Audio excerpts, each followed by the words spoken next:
One, this poor guy faces brutal humiliation at the office every single day. His manager, a fat, bald bastard who probably gets cheated on by his own wife at home, dumps all his jealousy and professional frustration onto Henen simply because Henson is incredibly capable and good-looking without even holding a college degree.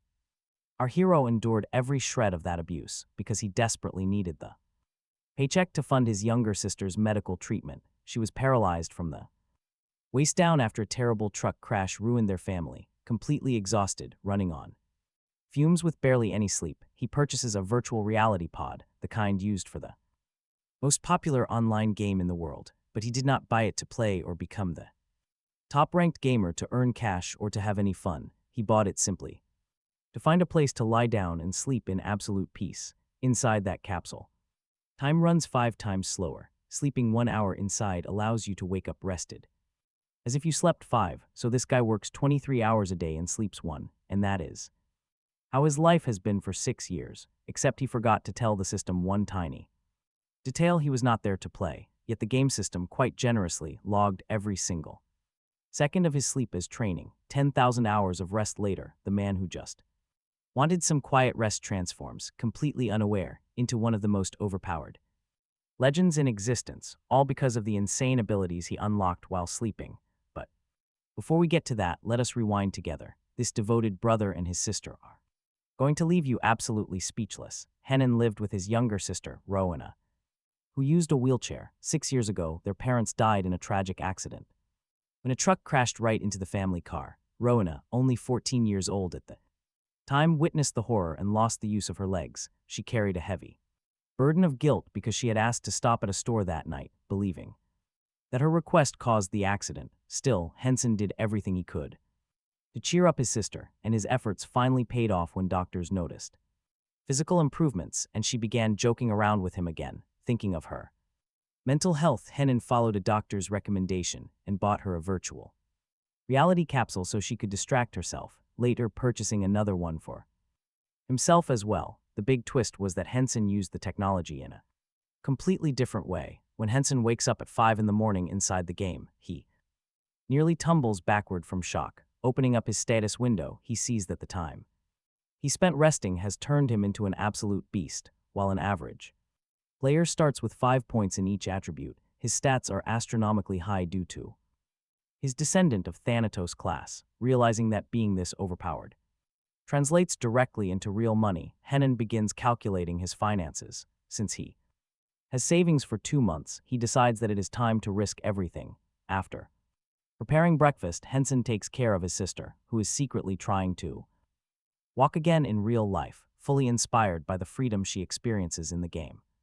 Shortly after, Henen heads to his office and hands in his resignation letter. His arrogant boss, Parker, tries to play the nice guy by bringing up Henson's sick sister, which causes Henen to explode. He slams his fist on the desk, tells his boss off, and storms out, leaving the entire office completely speechless. From there, he goes straight to an elite gaming lounge, equipped with state-of-the-art capsule immersion pods.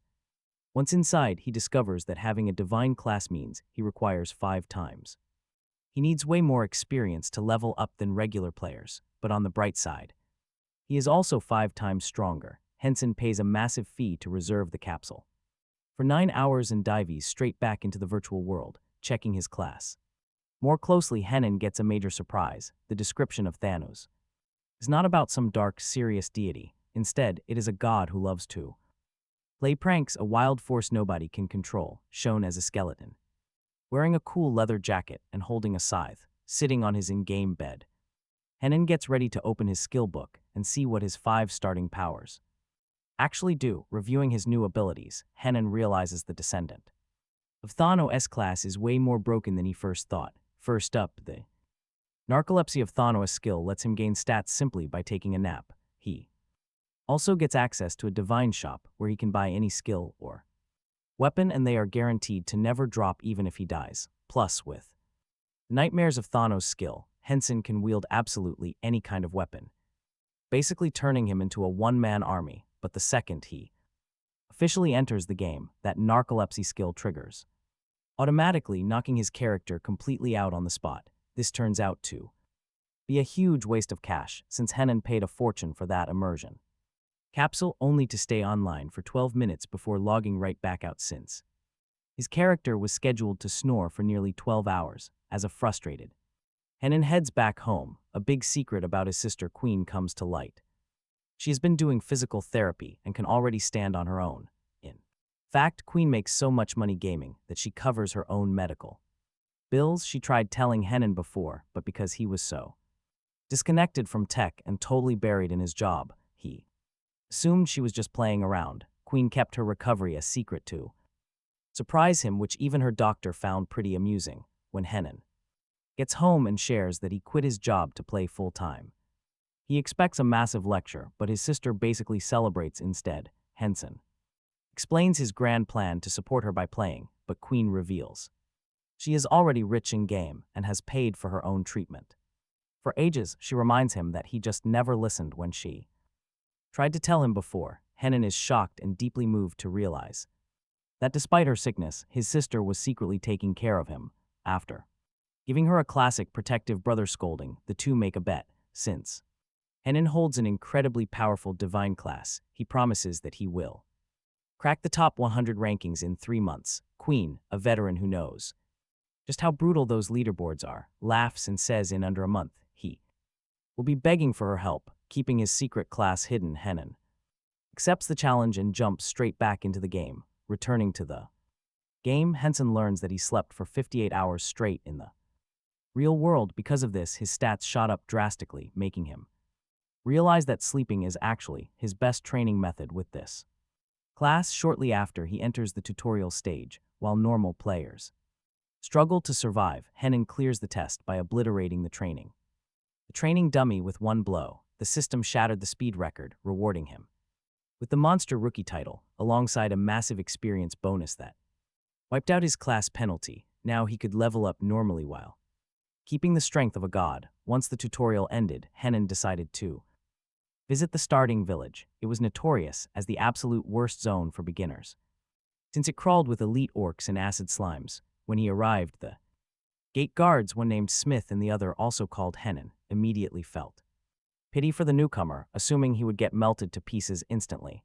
As soon as he stepped outside, Henen ran into an acid slime that spat a lethal stream of corrosive fluid right at him. He dodged the spray effortlessly and crushed the monster's core with a single strike. Realizing the fight was way too simple, he went back to the guards to ask where the orcs nested, sending both men into a panic, convinced he was on a suicide mission. Feeling sorry for the kid, the guards pooled their savings together and handed him gold coins to buy a teleportation scroll and run away. Henen took the money awkwardly, but this sudden handout triggered a system notification, granting the King of Beggars title, which promised huge bonuses if he ever started asking for handouts. Soon after, Henen ran into a pack of red orcs, known for being incredibly fast. To his eyes, though, the monsters seemed to drift in slow motion, turning the battle into a joke. Furthermore, his passive skill, Thanu's Nightmare, forced the orcs to cough up blood and flee. In utter terror, he wiped out every single beast alone and leveled up. At lightspeed, Henson walked back into the village, hauling a massive pile of orc hides.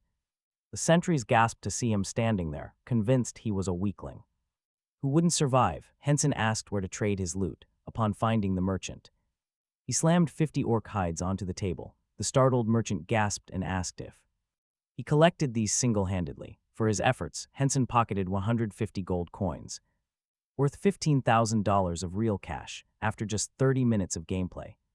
The guy quickly realized gaming paid way better than his boring old desk job. Momentarily, the guards watched Henen charge back toward the forest at extreme speeds, realizing he was a god-tier warrior. Suddenly, they hoped they might get their donated cash back. Hen, however, was sprinting away as fast as he could, terrified those guards would reconsider and demand their coins back. After grinding for 10 straight hours, his leveling speed started to drag. He took a seat on a boulder to check his stats, dumping his remaining 140 points into intellect to boost his mana, because his physical power and agility were already maxed out. Next, he accessed the exclusive shop of Thanatos to burn his reward points. There was a catch though, as buying gear for the Descendant of Thanatos relied on a random Lottery. Knowing this, Henen decided to play it safe, testing out common grade items first to test the waters. As a direct result of this initial pull, he unlocked a blue cube containing a standard steel blade. Undeterred by that basic weapon, Henson risked all his leftover points in the special Descendant of Thanatos item shop. What he pulled was a bizarre combination of trash, loot, and legendary gear. To start off, his rare draw yielded a powerful bloodstone ring. Next, he pulled a unique grade wooden twig staff, making him wonder if the game was playing a joke on him. Then, he snagged a heroic item called the Failed Item of Iris, the starting piece of a legendary quest. It seemed totally useless for now, but it pointed toward an important future mission. Next, Henen scored a legendary item which turned out to be a mysterious purple egg. He was furious that he'd wasted his hard-earned points on a literal egg, feeling completely scammed by the game system. With such bizarre items, he decided to test his luck on skills instead, and his luck did a total 180. First, he unlocked the dash skill, basic but incredibly practical. After that, he pulled Magic Shot, a rare skill giving him his very first ranged attack.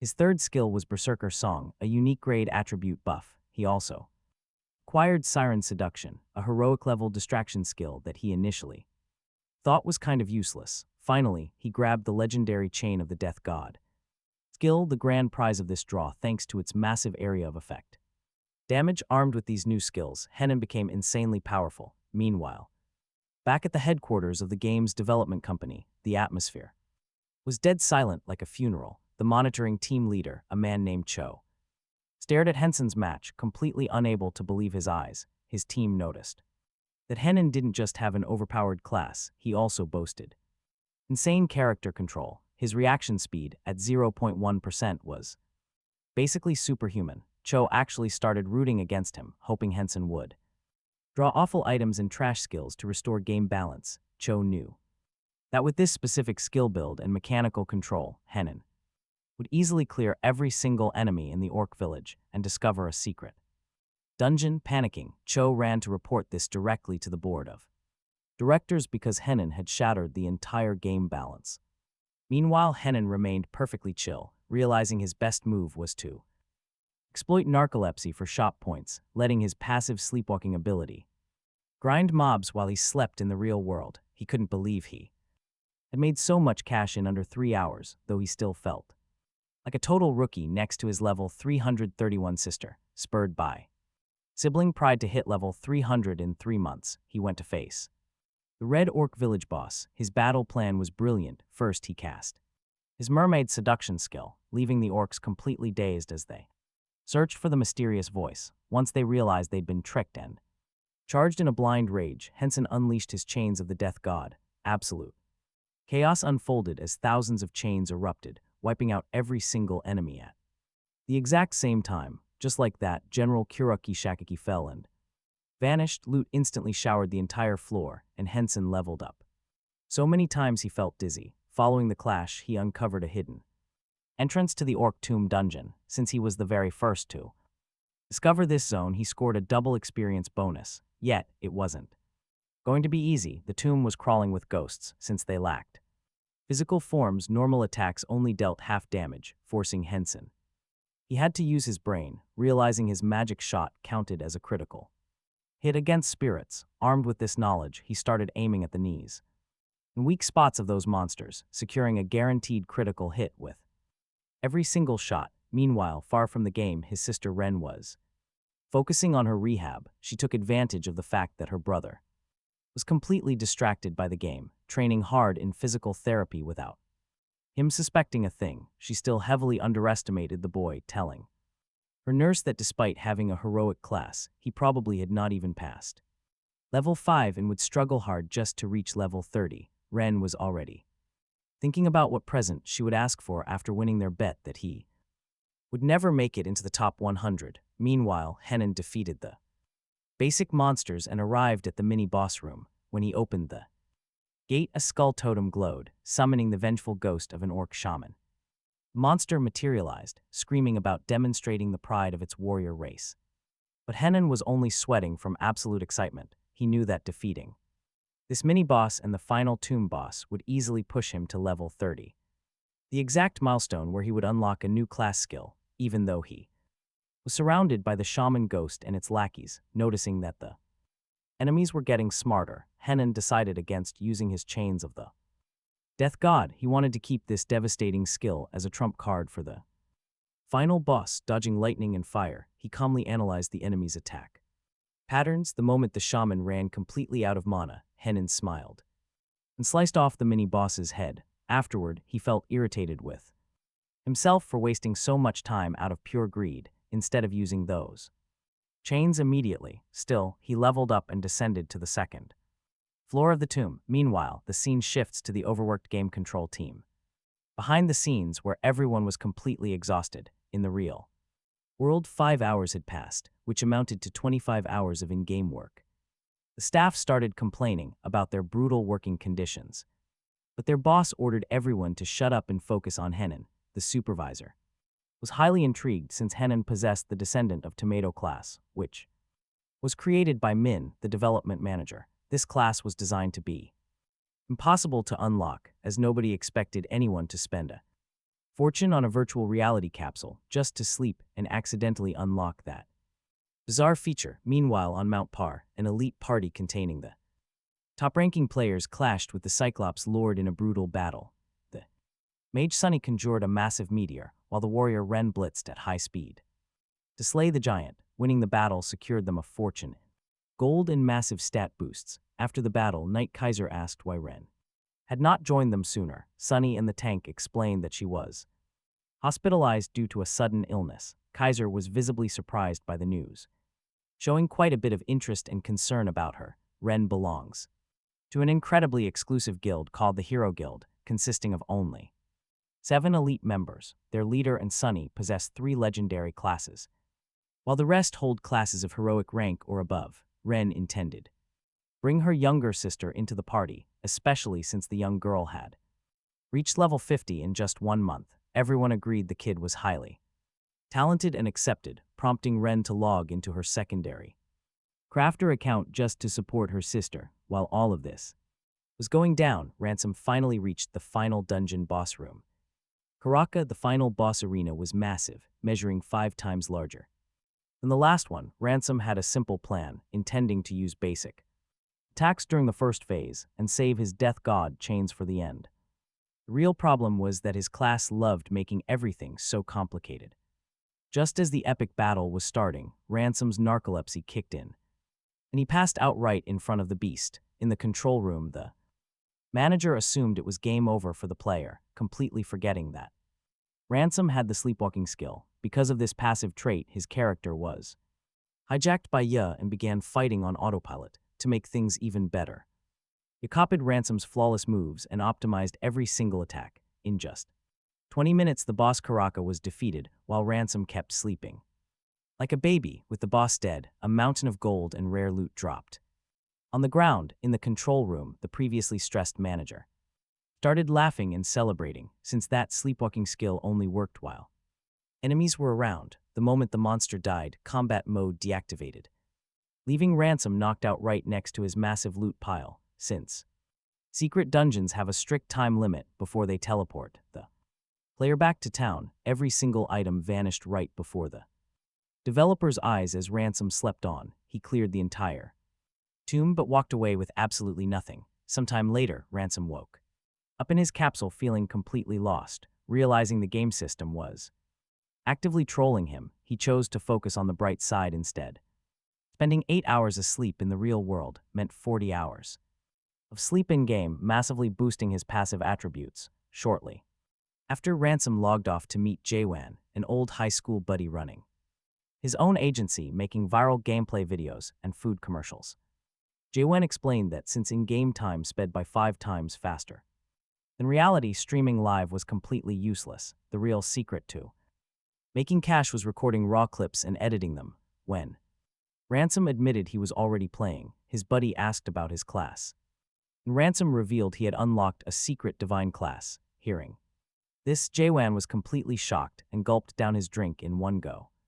Spotting an absolute goldmine, he pitched a business partnership right then and there. Jaewan explained that a solid video could net $10,000, while top creators made over $100,000. Monthly, Ransom agreed to team up but laid down one condition. A clean 50-50 profit split. Jae-wan hesitated at first, thinking half was too much, but Ransom remembered Jae-wan paying his hospital bills during his darkest days, plus on top of all that, Ransom had protected Jae-wan from bullies back in school. To kick off their brand new partnership, Ransom sent his friend the video files from the epic Orc Tomb fight. The moment Jae-wan opened the footage to analyze it, he was completely blown away by the incredible gameplay quality. Ransom displayed absolutely flawless mechanics, executing zero wasted movements, meaning there was absolutely no need for any editing cuts. As he kept watching, Jae-wan noticed a strange shift in the character's behavior. At the very start of the footage, Ransom fought like a wild hunter, relying on raw instinct, but after falling asleep and triggering his sleepwalking mode, his combat style shifted to a cold, calculating knight, focusing strictly on the enemy's weak points. To top it all off, Jae-wan witnessed the terrifying chains of the Death God manifest and obliterate the boss, leaving the editor incredibly excited about the video's viral potential. The editor promised his team would take one full week to make Ransom's content look absolutely flawless. He wanted this to showcase his agency, especially since the young gamer's skill level was completely insane. Meanwhile, back at Ransom's house, the air felt incredibly tense. His younger sister, Raewyn, tried hard to pry his secret class info, but Ransom easily avoided her prying questions, claiming that revealing his rank would totally spoil the surprise. She guessed he was heroic tier, but what really blew her mind was his level progression. He casually mentioned being level 30, leaving Raewyn completely baffled at how that was possible since he had just started playing yesterday. Soon after, Ransom logged back online, eagerly expecting to find tons of valuable loot from the dungeon boss, but cold reality crushed his hopes because he had been asleep for 40 hours straight from narcolepsy. The dungeon reset and he was kicked back to town, losing every single item left on the ground. Luckily, it wasn't a total loss, since he unlocked a divine rank skill called the Song of Thanatos. This epic power worked quite simply. Every blow he landed marked the target with a nightmare stack. Once he activated the song, they exploded, taking 300 damage per accumulated mark.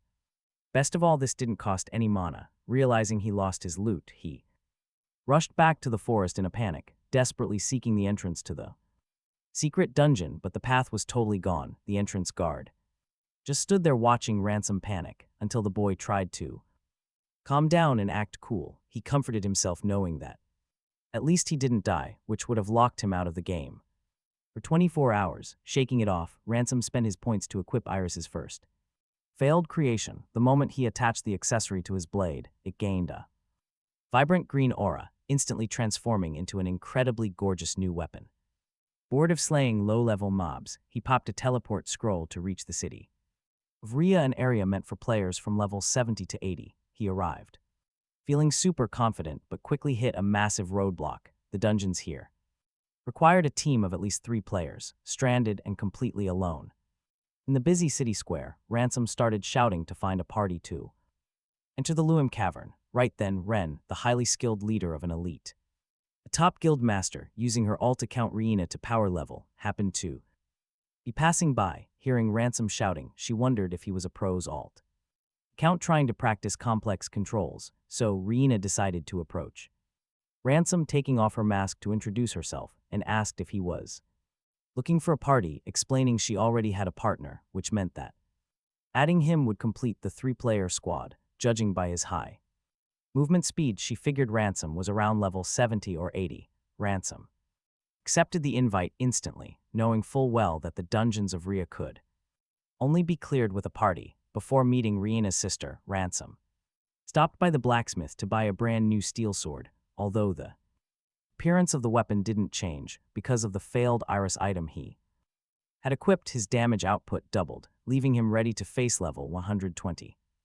monsters even at his low level. Shortly after, they met with Riina's sister, Aeon, at a local cafe. Instantly, Ransom thought Aeon looked a lot like his own sister Raewyn. Once they finally finalized the group, a system alert went out, notifying them that Ransom, a level 35 player, had joined. The sisters stood frozen in shock. immediately wondering if they would have to carry.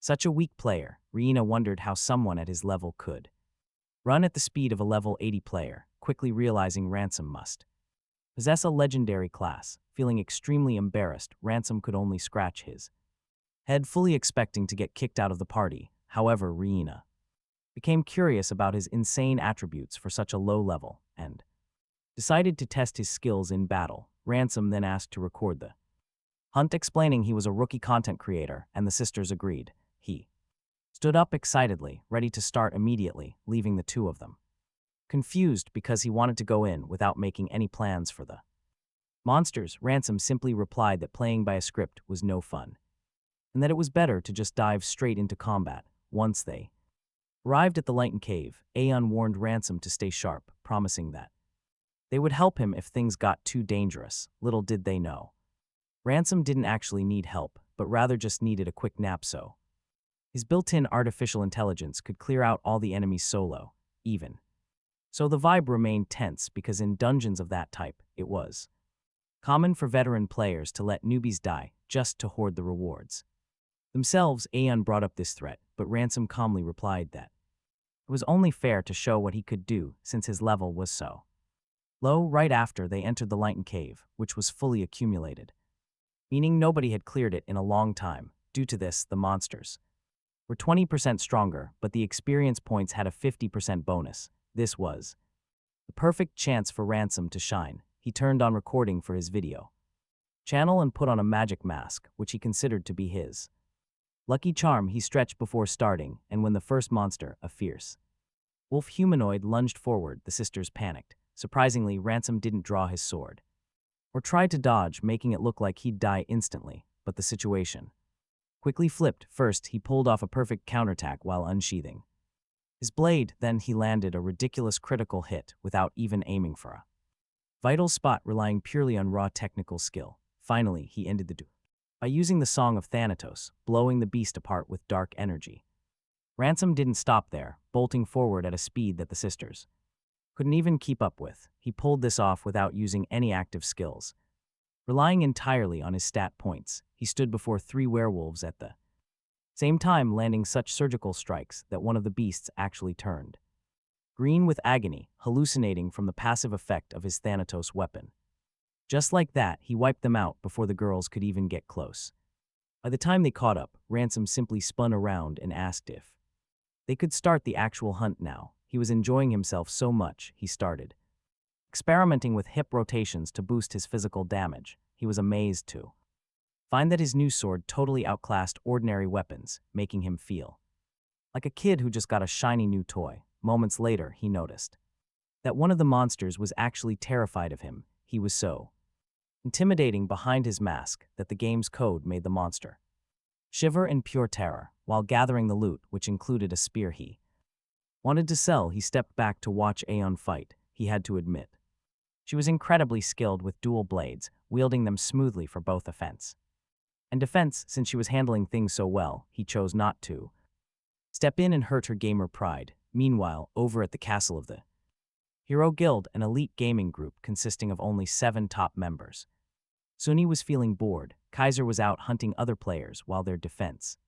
specialist was off taking care of his pregnant wife. Meanwhile, Ren was busy helping her rookie sister. Right then, Ransom's sister, Ruina, dropped by to grab some lunch. They started chatting about Ransom, and Ruina happened to mention that her brother actually quit his job after unlocking an insanely overpowered class at level 1. Sunny asked if that story was legit and if he was actually any good at the game. Ruina replied that he'd somehow reached level 30 in just one day. Though Ruina was still a bit skeptical, she knew her brother wouldn't lie to her. Hearing this, Sunny almost choked on her food. Reaching level 30 in a single day solo was something even the best players in their elite guild couldn't pull off. Sensing how insane this was, the two girls knew they had to find out what was really happening. Meanwhile, in the cave, Ransom was clearing rooms at lightning speed. He ran into 11 werewolves, and instead of calling for help, he smirked beneath his mask, absolutely thrilled to take them all on at once. The fight kicked off instantly. First, he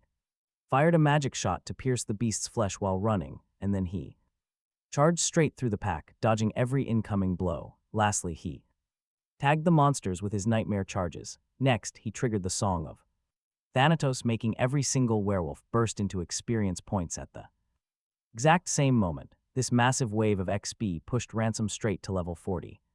But because he was a total perfectionist, he complained about getting too little XP, expecting to be way stronger by now. He's complaining even though he's got it all. Just then, Riina and Aeon finally caught up to Ransom, but they were so exhausted from running that they collapsed straight onto the cold floor. Bursting with energy, Ransom apologized for getting carried away and dashing too far ahead, asking if they needed to rest. Riina began to feel it was humiliating to lead one of the biggest guilds in the world while carried by a level 40 player. Trying to catch her breath, she saw Ransom practicing his moves without a hint of exhaustion, spinning his blade right there and testing maneuvers that completely defied gravity. He felt incredibly proud of himself until the system sent an alert warning him about losing health points due to excessive physical strain. The system warned that pushing his body too hard with robotic movements would cause stress damage, just like in real life. Afraid he might resume training, the girls scrambled up and pretended they were completely refreshed. Ransom immediately dashed ahead with pure excitement and soon spotted a massive elite werewolf leading a pack of smaller monsters. Trying to be a good teammate, he promised to handle the boss monster while they cleared out the minions. He crushed the elite beast with total ease, using rapid knife throws, clean slashes, and finishing it with the dark energy of Thanos, giving it no opportunity to fight back. Once the dust settled, Ransom agreed to take a proper rest, but the moment Ransom sat down, his narcolepsy hit him hard. Realizing he had to take a forced nap, he passed out right in the middle of the dungeon. Ransom woke up inside his capsule back in the real world, feeling awful and worrying the girls would resent him for sleeping through the middle of their run, but he forgot a crucial detail about his sleepwalking habit in the game. Barely 30 seconds passed before Ransom suddenly stood up. Out of nowhere, it was actually his artificial intelligence taking control. And operating in full battle mode, Ransom's artificial intelligence instantly began running and clearing the entire map at a blistering speed. The bot slaughtered elite and regular monsters without ever stopping to gather the loot. The path of destruction was so massive that the sisters were left far behind, merely picking up the items he dropped because he passed over rare loot. They figured his inventory was completely full. Still, the sisters grew desperate since they could not keep up, all while receiving system warnings stating that excessive gaming sessions could harm their mental health. Riina and Aeon finally caught up at the entrance of the boss chamber, where they found the soulless werewolf named Service. The catch was that after years of neglect, the dungeon boss had accumulated massive passive bonuses, gaining a huge boost in raw power. Fortunately, the experience points and rare drops had also doubled. Ransom, still driven by artificial intelligence, did not hesitate for a second. He unlocked the portal and entered alone, leaving the panicked girls convinced he would be ripped to pieces. The scene shifts to Ransom in real life talking with his editor. The editor had not slept for 2 days because of his excitement over the videos, and he pointed out how Ransom's fighting style shifted drastically at times. He explained that Ransom fought like a wild beast first, then suddenly changed gears, acting like a cold and technical knight. The editor even asked if Ransom had bipolar disorder or psychopathy, prompting Ransom to explain the truth. He used an automated skill where the artificial intelligence played the game while he slept. Ransom was honestly shocked to find that his artificial intelligence played way better than he ever could. Hearing this, the editor came up with a wild idea. The real Ransom would wear a black mask, while his intelligence in sleepwalking mode wore a white mask, rocking a Jekyll and Hyde theme. Back in the game, the artificial intelligence running Henen was putting on a show against the boss, Service. This werewolf was fast and arrogant, believing he could end this insolent human with a single strike, and began with a massive swipe that slammed Henen hard against the wall.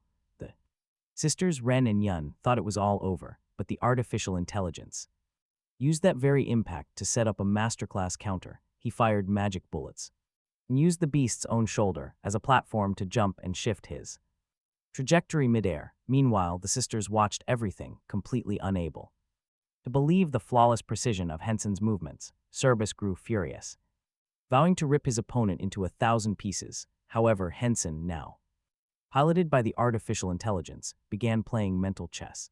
With the boss, he used weak attacks as simple bait, making the werewolf believe his mana was empty, forcing him to rely on basic skills. Whenever the boss lunged, Henson would snap his fingers and land a critical hit, leaving the beast completely stunned for 10 seconds. The werewolf was left utterly confused as to how he was getting hit. Suddenly, Cerberus entered his second phase, growing massive and furious with bloodshot eyes.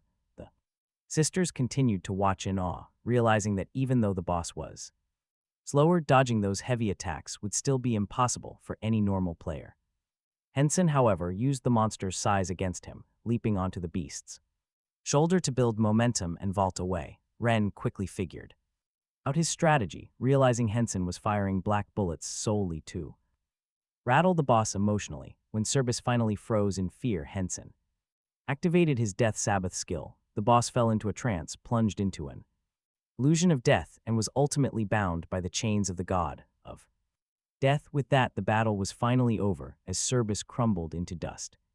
The dungeon was officially cleared, and the rewards they got were absolutely insane. Henson had not only soloed a dungeon boss that nobody could defeat for ages, but he also walked away, jumping from level 50 to 53, but since his sleepwalking mode shut off when the fight ended, he simply fell asleep right then and there and started snoring. The sisters could only stare at him in sheer disbelief, completely unable to understand why he had fallen asleep yet again. Ren felt pretty frustrated, knowing that Henson had cleared the entire dungeon all by himself, while they had only scrambled to keep up with him. Even so, they decided to carry his passed-out body while collecting the valuable loot dropped by the boss. After everything they had just witnessed, Ren was now absolutely certain that she absolutely had to recruit him into her guild. Meanwhile, over at the game company headquarters, the atmosphere was one of total desperation. Manager Cho had to call his bosses because Henson's insane progress had completely broken all the system's metrics. He reported that the player had already reached level 53, which left his boss utterly stunned, especially since the development team hadn't even finished preparing the updates for the Empire yet. The game was basically scrambling to adapt to Henen's incredible speed, but it seemed like the system wouldn't be able to hold up for much longer. Because of this, the staff was already planning to send in a secret squad to keep a close watch on the player. To make matters worse, Manager Cho was extremely worried because Henson had just triggered an epic class quest. Since Henson's narcolepsy had kicked in, he'd be asleep for 7 hours in the real world, which meant 35 hours inside the game. The biggest issue was that as soon as that quest unlocked, a mysterious level 100 castle suddenly popped up near Venice, immediately catching the attention of the game's supreme ruler. This emperor, known as the Iron Monarch, was a ruthless, unpredictable tyrant who'd already locked up thousands of players in the game's 100-year prison, making him a total nightmare for the support team. Cho was desperately hoping that the emperor would only send a basic scouting party. If he decided to dispatch the elite knight, Dia, Henson would never be able to reach the castle first. To make matters worse, that castle hid a very deadly secret. A demonic beast known as the Wyvern. The monster resembled a massive serpent and was currently sealed deep inside the ruins. If it ever woke up, the entire server would collapse into absolute chaos. Sensing the danger, Cho knew he'd need reinforcements to prevent the disaster. Aside from Henen, another legendary level player had also received a quest linked to this mysterious castle. Cho's plan was to somehow bring both powerhouse players together to team up and stop the demonic beast from waking up. Meanwhile, back at the palace, Emperor Charon, the strongest man on the entire continent, was feeling incredibly bored. His vassals trembled in constant fear, and all the emperor actually wanted was someone interesting to talk to or fight. To stir up some excitement in his empire, he decided to launch a national martial arts tournament open to travelers, artisans, and warriors alike. The champion would be allowed to choose any treasure from the imperial vault and would also receive a highly trusted role in his court. The emperor declared that if the winner greedily chose a common item, they'd receive only that, but if they asked for something truly innovative, he promised a surprise. The emperor was desperately searching for someone who could keep him entertained, finding the Korean server to be incredibly quiet and boring. On the other hand, after Analyzing his recent battle against the boss Karaka, Henson realized that his fighting style needed to evolve. He noticed how the virtual reality industry had massively boosted real-life martial arts, a phenomenon known as the idea syndrome, since a player's physical fitness directly reflected their character's performance. Henson decided to look for a martial arts dojo that it looked simple on the outside, but housed a ridiculously powerful master. When he arrived, the master questioned his identity, and Henson confidently replied that he was there to fight. The master instantly felt Henson's razor-sharp instincts and explained that the hall was built for training, especially since the high ceilings allowed anyone to swing swords and spears without hitting anything. Shortly afterwards, the master challenged Henen to a test duel to assess him.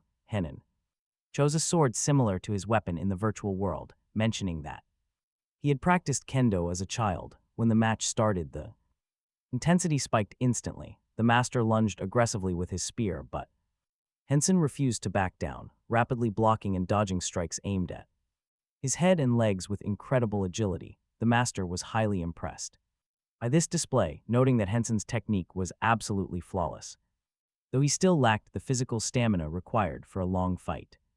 During a quick break, Henson confessed that his in-game combat style was chaotic, comparing himself to a wild dog that simply rushes at its opponents.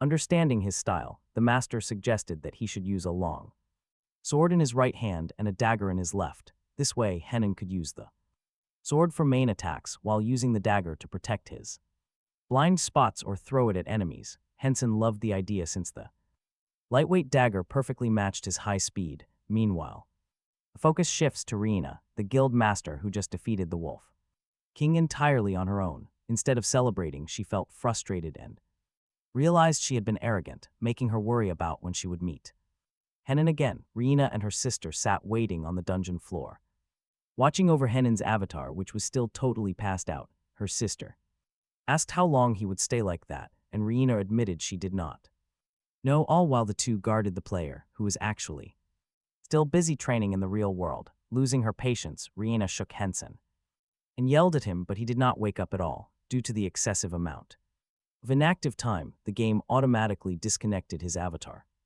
and sent him to the nearest city. Henen vanished right before her eyes, but Riina refused to give up, deciding to search for clips of his fight on the internet to track down his location. At the very same moment in the real world, Henen was aching from his grueling physical training with his new master. Despite the soreness, Henen could feel that his movements were becoming far more fluid. When he finally logged back into Rahai, he discovered he had slept for nearly 45 hours, and the village was in absolute chaos. Seeing an opportunity to do business, he decided not to sell his spare loot to the standard game shop, choosing instead to sell everything to a player merchant. Thanks to this smart play, he made 32,450 gold, worth about 3 million won in cash, double what the system shop would have paid. However, at that exact moment, Henson unlocked an exclusive divine ranking quest. The penalty for failing this quest was brutal, since Henen would be reset all the way back to level 1 if the Empire's scout squad reached the castle before he did. Sensing danger, he immediately rushed to prepare himself in Venice, a legendary city modeled after the real world. Spotting other players wearing incredible armor, he knew he needed better protection to fight against other players, so he spent $1 million on high-quality leather armor, viewing it as a crucial investment to avoid being easily defeated. Leaving the city behind, he faced a major obstacle. The quest castle was located extremely far away, requiring a 3-day journey on horseback. The major problem was Henen did not actually own a horse. This meant he had to travel on foot, running the entire way, trusting his divine speed to overtake the reconnaissance squad, which was massive and naturally slow. While Henen was running, the mayor of Dorjan, a greedy merchant and an arrogant knight, finished assembling the reconnaissance squad under the emperor's orders. The two officials pretended to be close friends, but they secretly planned to betray each other while preparing to invade the castle, completely unaware that Henen was already racing to get there first. To seal their alliance, Knight Rear received a special badge from Mayor Dorjan that granted him absolute command over the reconnaissance squad. Rear, holding deep grudges, planned to use this new power to get revenge on everyone who had ever looked down on him in-game. The group planned to reach the castle in 10 days, and Renner hoped that if everything went well, he would become the new mayor or earn a title of nobility. Meanwhile, the recruitment for the squad in Venice is absolute chaos. In the middle of this massive mess, Sora appears, a highly powerful level 110 sorceress. When the recruiter tries to flirt, she quickly shuts him down because she only cares about reaching the castle and has no patience for useless small talk. Henen is also waiting in the exact same line, even though both he and Sora possess classes tied to Thanatos, the god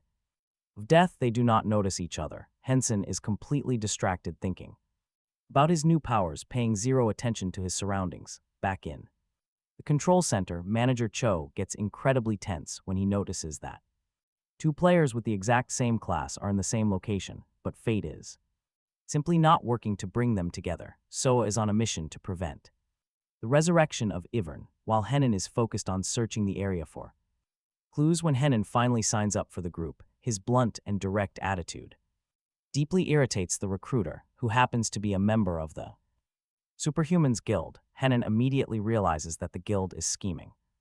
Although they claim to be helping other players, they actually want to use everyone as bait so they can be the first to claim the castle treasure. Shortly after, the squad stops for a 15-hour rest period inside the game. Believing Henen is just a low-level rookie, the recruiter decides this is the perfect time to sneakily eliminate him in the middle of the forest. The recruiter approaches confidently, declaring he will teach the kid lesson, but he has no idea that Henen saw through his plan long ago. Henen lures the recruiter deep into the woods. As the opponent prepares to strike, the metallic sound of the chains of the god of death begins to clink. The recruiter named Ada tried to ambush Henen in the forest, but ended up he's trapped in a nightmare. Before we can even blink, chains pierce straight through his body, dealing true damage that completely bypasses any shields or defenses. Edel evaporates from the game, earning a 24-hour ban. The person responsible is Sora, a mysterious sorceress who suddenly appears with a giant scythe to save Henen. Our hero immediately realizes that her class is linked to Thanatos, granting her legendary skills. Furious about his death, Edel spams the Superhumans Guild chat, claiming that a masked player killed him with an accomplice. This prompts the guild leader Henen to personally log in and hunt Henen down. Henen wants all the glory from the Emperor's quest to secure a noble title, and he has absolutely no intention of letting anyone stop him. Meanwhile, Sora has a vague quest to stop a giant snake from being resurrected. Realizing Henen is now a target because she was the one who actually finished Edel off, she decides she must protect him. She assumes he is at most level 100 and believes that if she saves his life again, he will be grateful enough to agree to work for her. After 7 real-life hours of walking, meaning 35 hours in-game, the search party decides they can no longer wait for anyone else. Henen notices everyone glaring at him. The news of Edel's sudden defeat has already spread. He bolts into the forest to lose them, but several guild players immediately give chase, expecting an incredibly easy victory. They start mocking Henen, demanding to know the true identity of his accomplice. Left with no choice, Henen decides to fight back, starting a brutal clash. First, he unleashes the dagger skills he practiced in real life.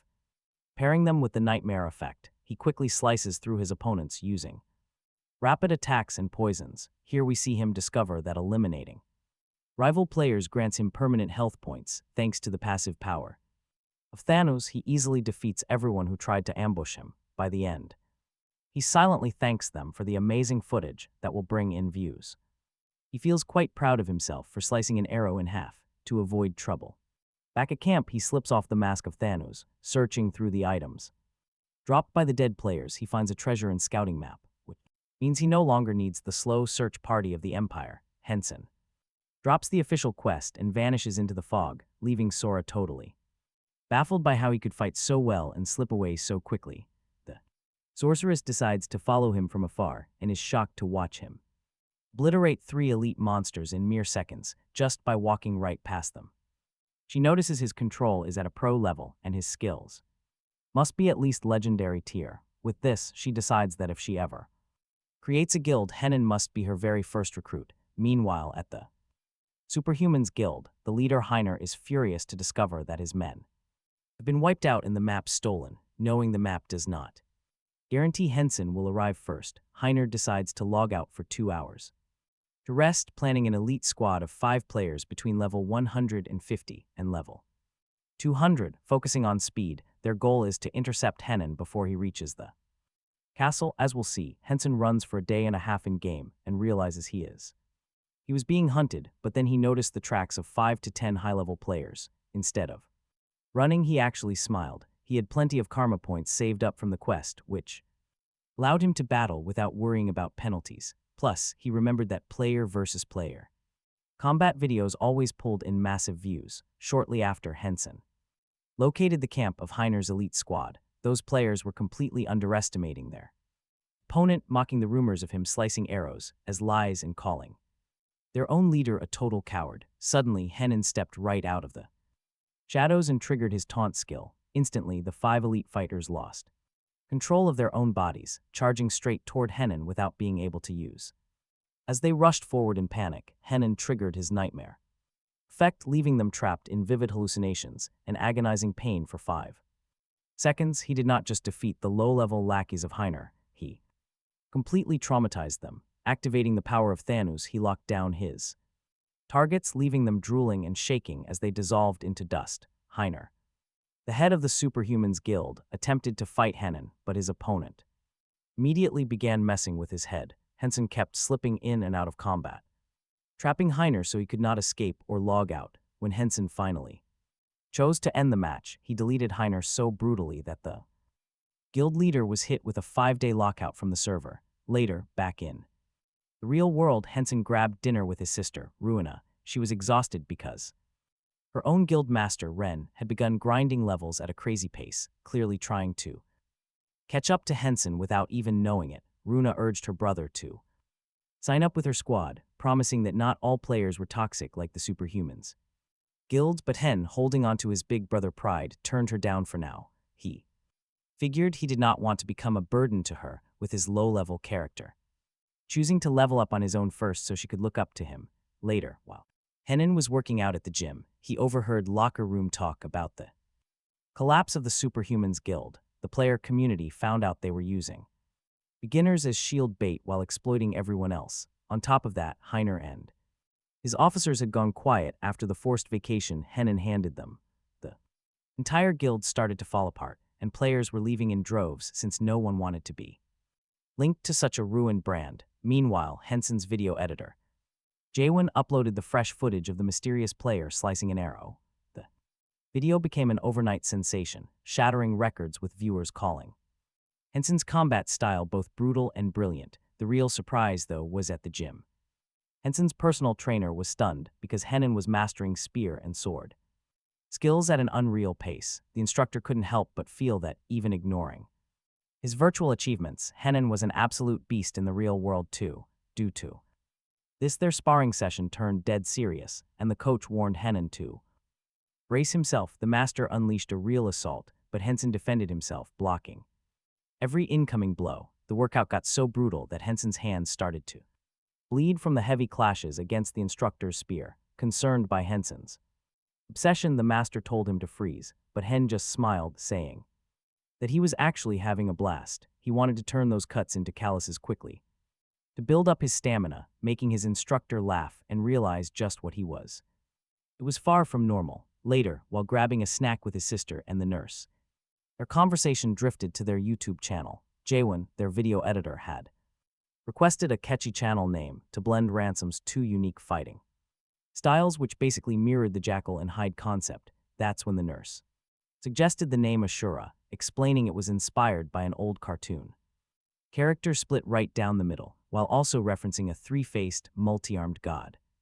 Ransom and Ruina absolutely loved it, deciding right then and there to let the world know them as the Ashura channel. Once back inside the game, Ransom logged in and immediately started stretching for his 2-day trek to the castle. He had no clue that SOA, the dark-haired sorceress, was closely watching his every move. She had seen him completely wipe out the entire Superhuman Guild and chose to wait for him to log back online. She waited 10, 20, then 40 in-game hours, which was nearly 2 whole days perched on a tree branch waiting for him. When Ransom finally spawned back in the clearing, SOA climbed down and blocked His path, Ransom immediately went on high alert, realizing she had been waiting there for a very long time, possessing an incredibly high level of stealth. He quickly realized this woman was dangerous. If she was allied with Henen, he would be in serious trouble. He had to watch every single word from here on out to avoid any mistakes. The tension in the air was thick, with an elite player who waited 2 days on one side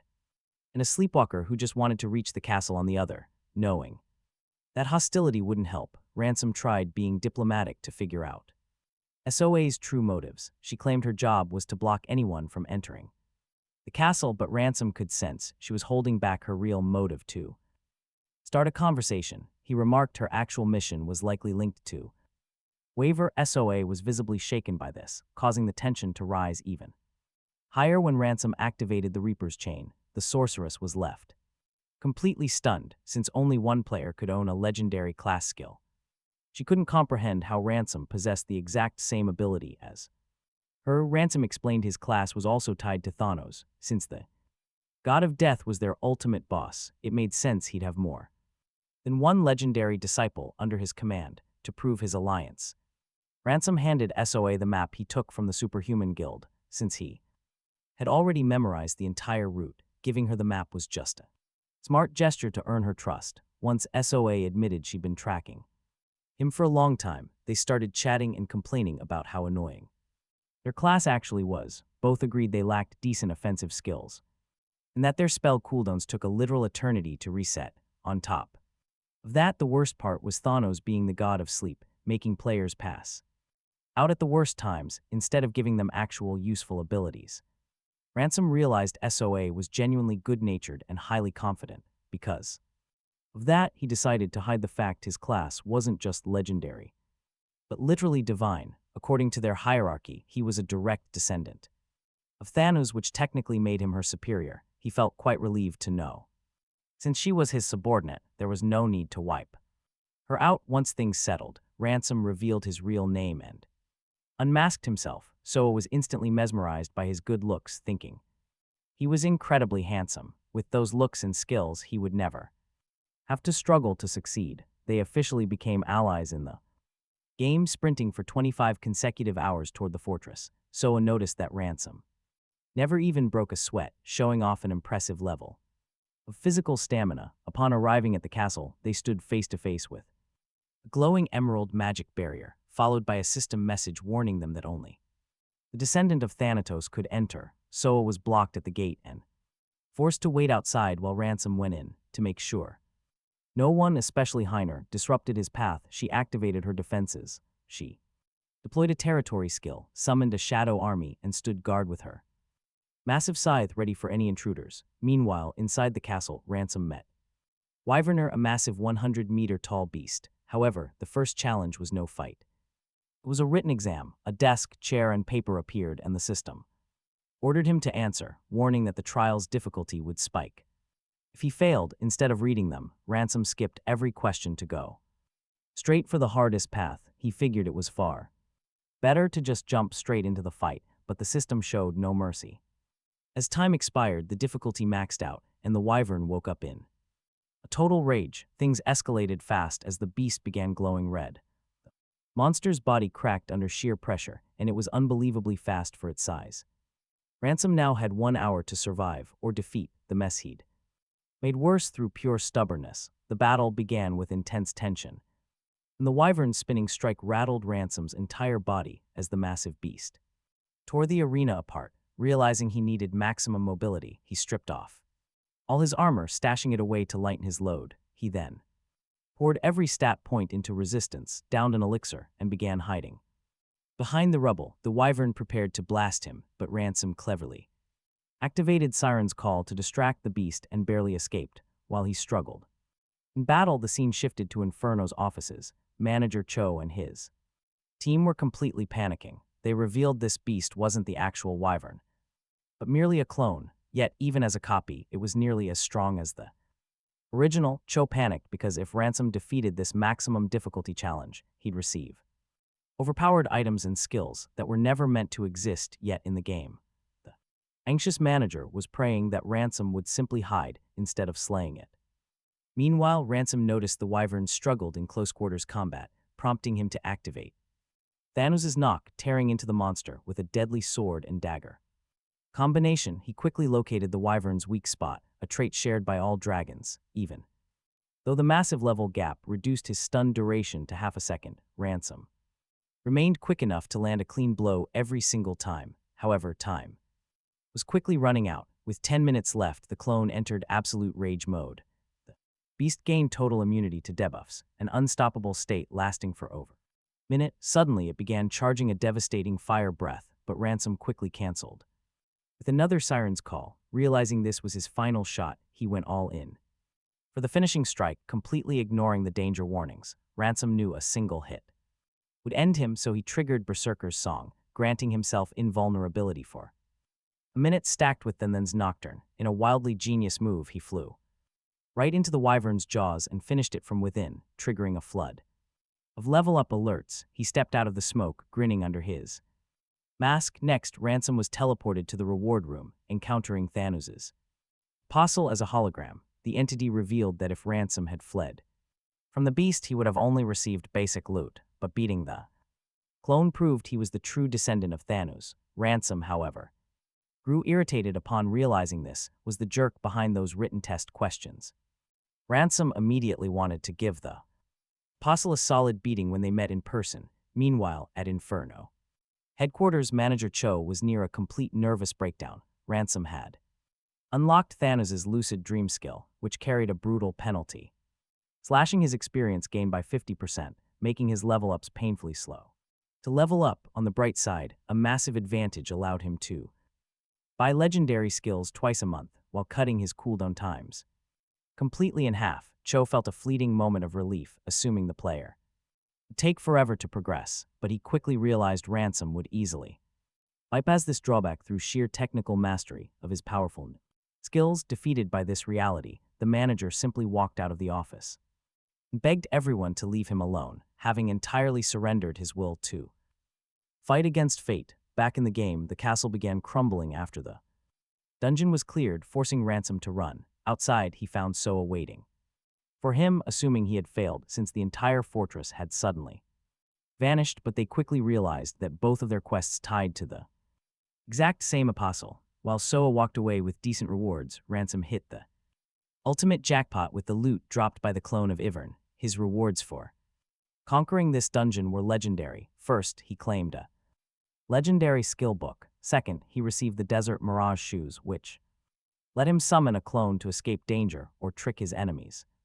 Third, he secured a heroic dream belt. Ransom realized that luck was completely on his side, though he couldn't equip the ring that dropped as a reward. Both the belt and shoes fit him flawlessly. The absolute highlight, however, was the serpent heart. Ransom devoured it, instantly gaining 500 points of intelligence and magic power. On top of that, he mastered Dragon Tongue, a skill allowing him to cast spells with 0 cooldown until his mana ran completely dry. Armed with over 600 mana, he started blasting magic spheres everywhere, joking that people would easily mistake him for a mage. Back in the real world, Ransom met up with his friend Jaewon. Their conversation focused entirely on Ransom's YouTube channel, which was blowing up with success. They decided that the official channel name would be Ashura, a clean, punchy name referencing gods that fit his specialized character class perfectly. Jaewon was incredibly hyped about these clips showed Ransom fighting completely on his own, with 0 system help. The pro offered some expert advice, noting that while Ransom's manual moves were amazing, the system's artificial intelligence operated on a whole different level, meaning his best bet was focusing solely on his most epic highlights. But Ransom revealed he had already reached level 74 and entered Vienna, a region usually recommended for players at level 100 and up, while Ransom moved on. Rhaenyra, the leader of the Superhumans Guild, whom Ransom had completely humiliated, was going through an incredibly rough patch. His guild went bankrupt and he became a wanted criminal inside the game, unable to even use his actual name. Driven by bitter resentment, Rhaenyra sold off all his savings, creating a completely new account and somehow scored a unique class. His single goal now was to hunt down Ransom and send him straight to the virtual prison. Back inside the game, Ransom finally woke up after sleeping for 31 consecutive hours, which fully restored his health. he decided to take on a shark hunting quest for some quick gold. Once at the location, he crossed paths with Amir, the merchant who previously bought his cheap junk for a fantastic price. Amir was incredibly shocked to find Ransom in Vienna and instantly tried to get on his good side, praising his brains and suggesting a partnership. The merchant invited him to join a raid inside an underwater cave. Eager to test his new abilities, Ransom accepted the offer. Right then and there, he lied, claiming his class was merely rare, and Amir pretended to buy the story before introducing him to the rest of the party, which included the archer Kuma and players Lena, Fionn, and Fiona. Ransom introduced himself modestly, totally unaware that the squad was already scheming in a private chat to steal all his equipment. But when it came time to battle an orc and a massive turtle, Ransom unleashed his real power. He saved Amir from a deadly axe swing and showed such insane character control that the whole party was instantly put on guard. His shady companions started whispering to each other, stunned by the insane speed and control Ransom showed. They realized they had to execute their scheme with extreme caution. Meanwhile, Ransom was busy having fun, hiding his true strength. He found it slightly annoying that he could not use his full potential, but he still found the group hunting experience to be quite enjoyable. Soon, they had to choose which path to take in the cavern, and Amir laid out the choices for everyone. Amir explained that the right path was safe but packed with players offering trash loot. The left path, on the other hand, was dangerous and empty, but promised far better rewards. Ransom and the archer Kuma picked the left path. After slaying a giant shark, Ransom soon noticed that the group was constantly asking for breaks too. Rest, he saw them trading shady looks and private messages, and figured that if they made a single wrong move, they would end up as corpses. Despite his growing suspicions, Ransom saved Amir once more. He noticed that the merchant seemed to be the only person sharing the loot fairly. Ransom even remembered the sisters Yun and Riina, thinking about adding them as friends. The game, honestly, compared to this new crew, those other two seemed like angels. Soon after, the archer Kuma tossed a magic coin, activating a taunt skill to lure in monsters. Meanwhile, Ransom faked getting hit just to test how their healer would react. To his surprise, she did not hesitate and patched him up instantly. Right away. Next, the party made their way into a dark, empty hall.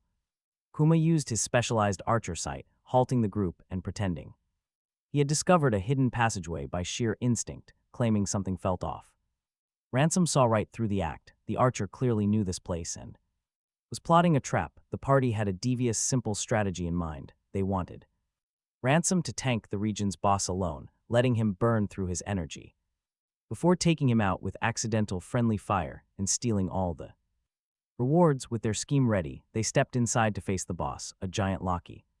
Witan, a massive saber-toothed beast. Amir the merchant hung back, throwing coins with his gold-multiplying skill to toss coins, while Kuma and the girls made their move. Fawn shot a lightning blast that nearly hit Ransom, and Luina lied, claiming she had no mana left to heal him, fully aware of their scheme. Ransom activated his belt's extreme speed boost alongside his evasive movement skills to redirect the incoming attacks onto the beast instead. Next, he struck a crucial weak spot, leaving the saber-toothed monster completely stunned for 5 seconds, while the cheaters tried targeting Ransom on purpose under the guise of an accident. He easily dodged, causing all their attacks to strike the boss. Instead, ultimately, Ransom remarked with heavy irony, saying it was a good thing they had supported him or he never would have survived. The boss was slain, the dungeon was cleared, and the party was warped back to the entrance of Venice. When dividing up the loot, the grifters did not even bother asking Ransom what he wanted, greedily grabbing the best items for themselves. Even so, he won big by walking away with a spellbook called Shark Torpedo. This skill was incredibly powerful but suffered from a massive cooldown timer. However, since Ransom had the passive Dragon Tongue ability, he was able to bypass this restriction and fire deadly magic sharks without stopping. Soon after, Amir, who was the only one who genuinely liked Ransom or recognized his massive potential, added him to his friends list, promising a lifetime discount on all potions. Ransom now had exactly 3 people on his friends list, which was a little ironic considering he had not even added his own sister yet. After this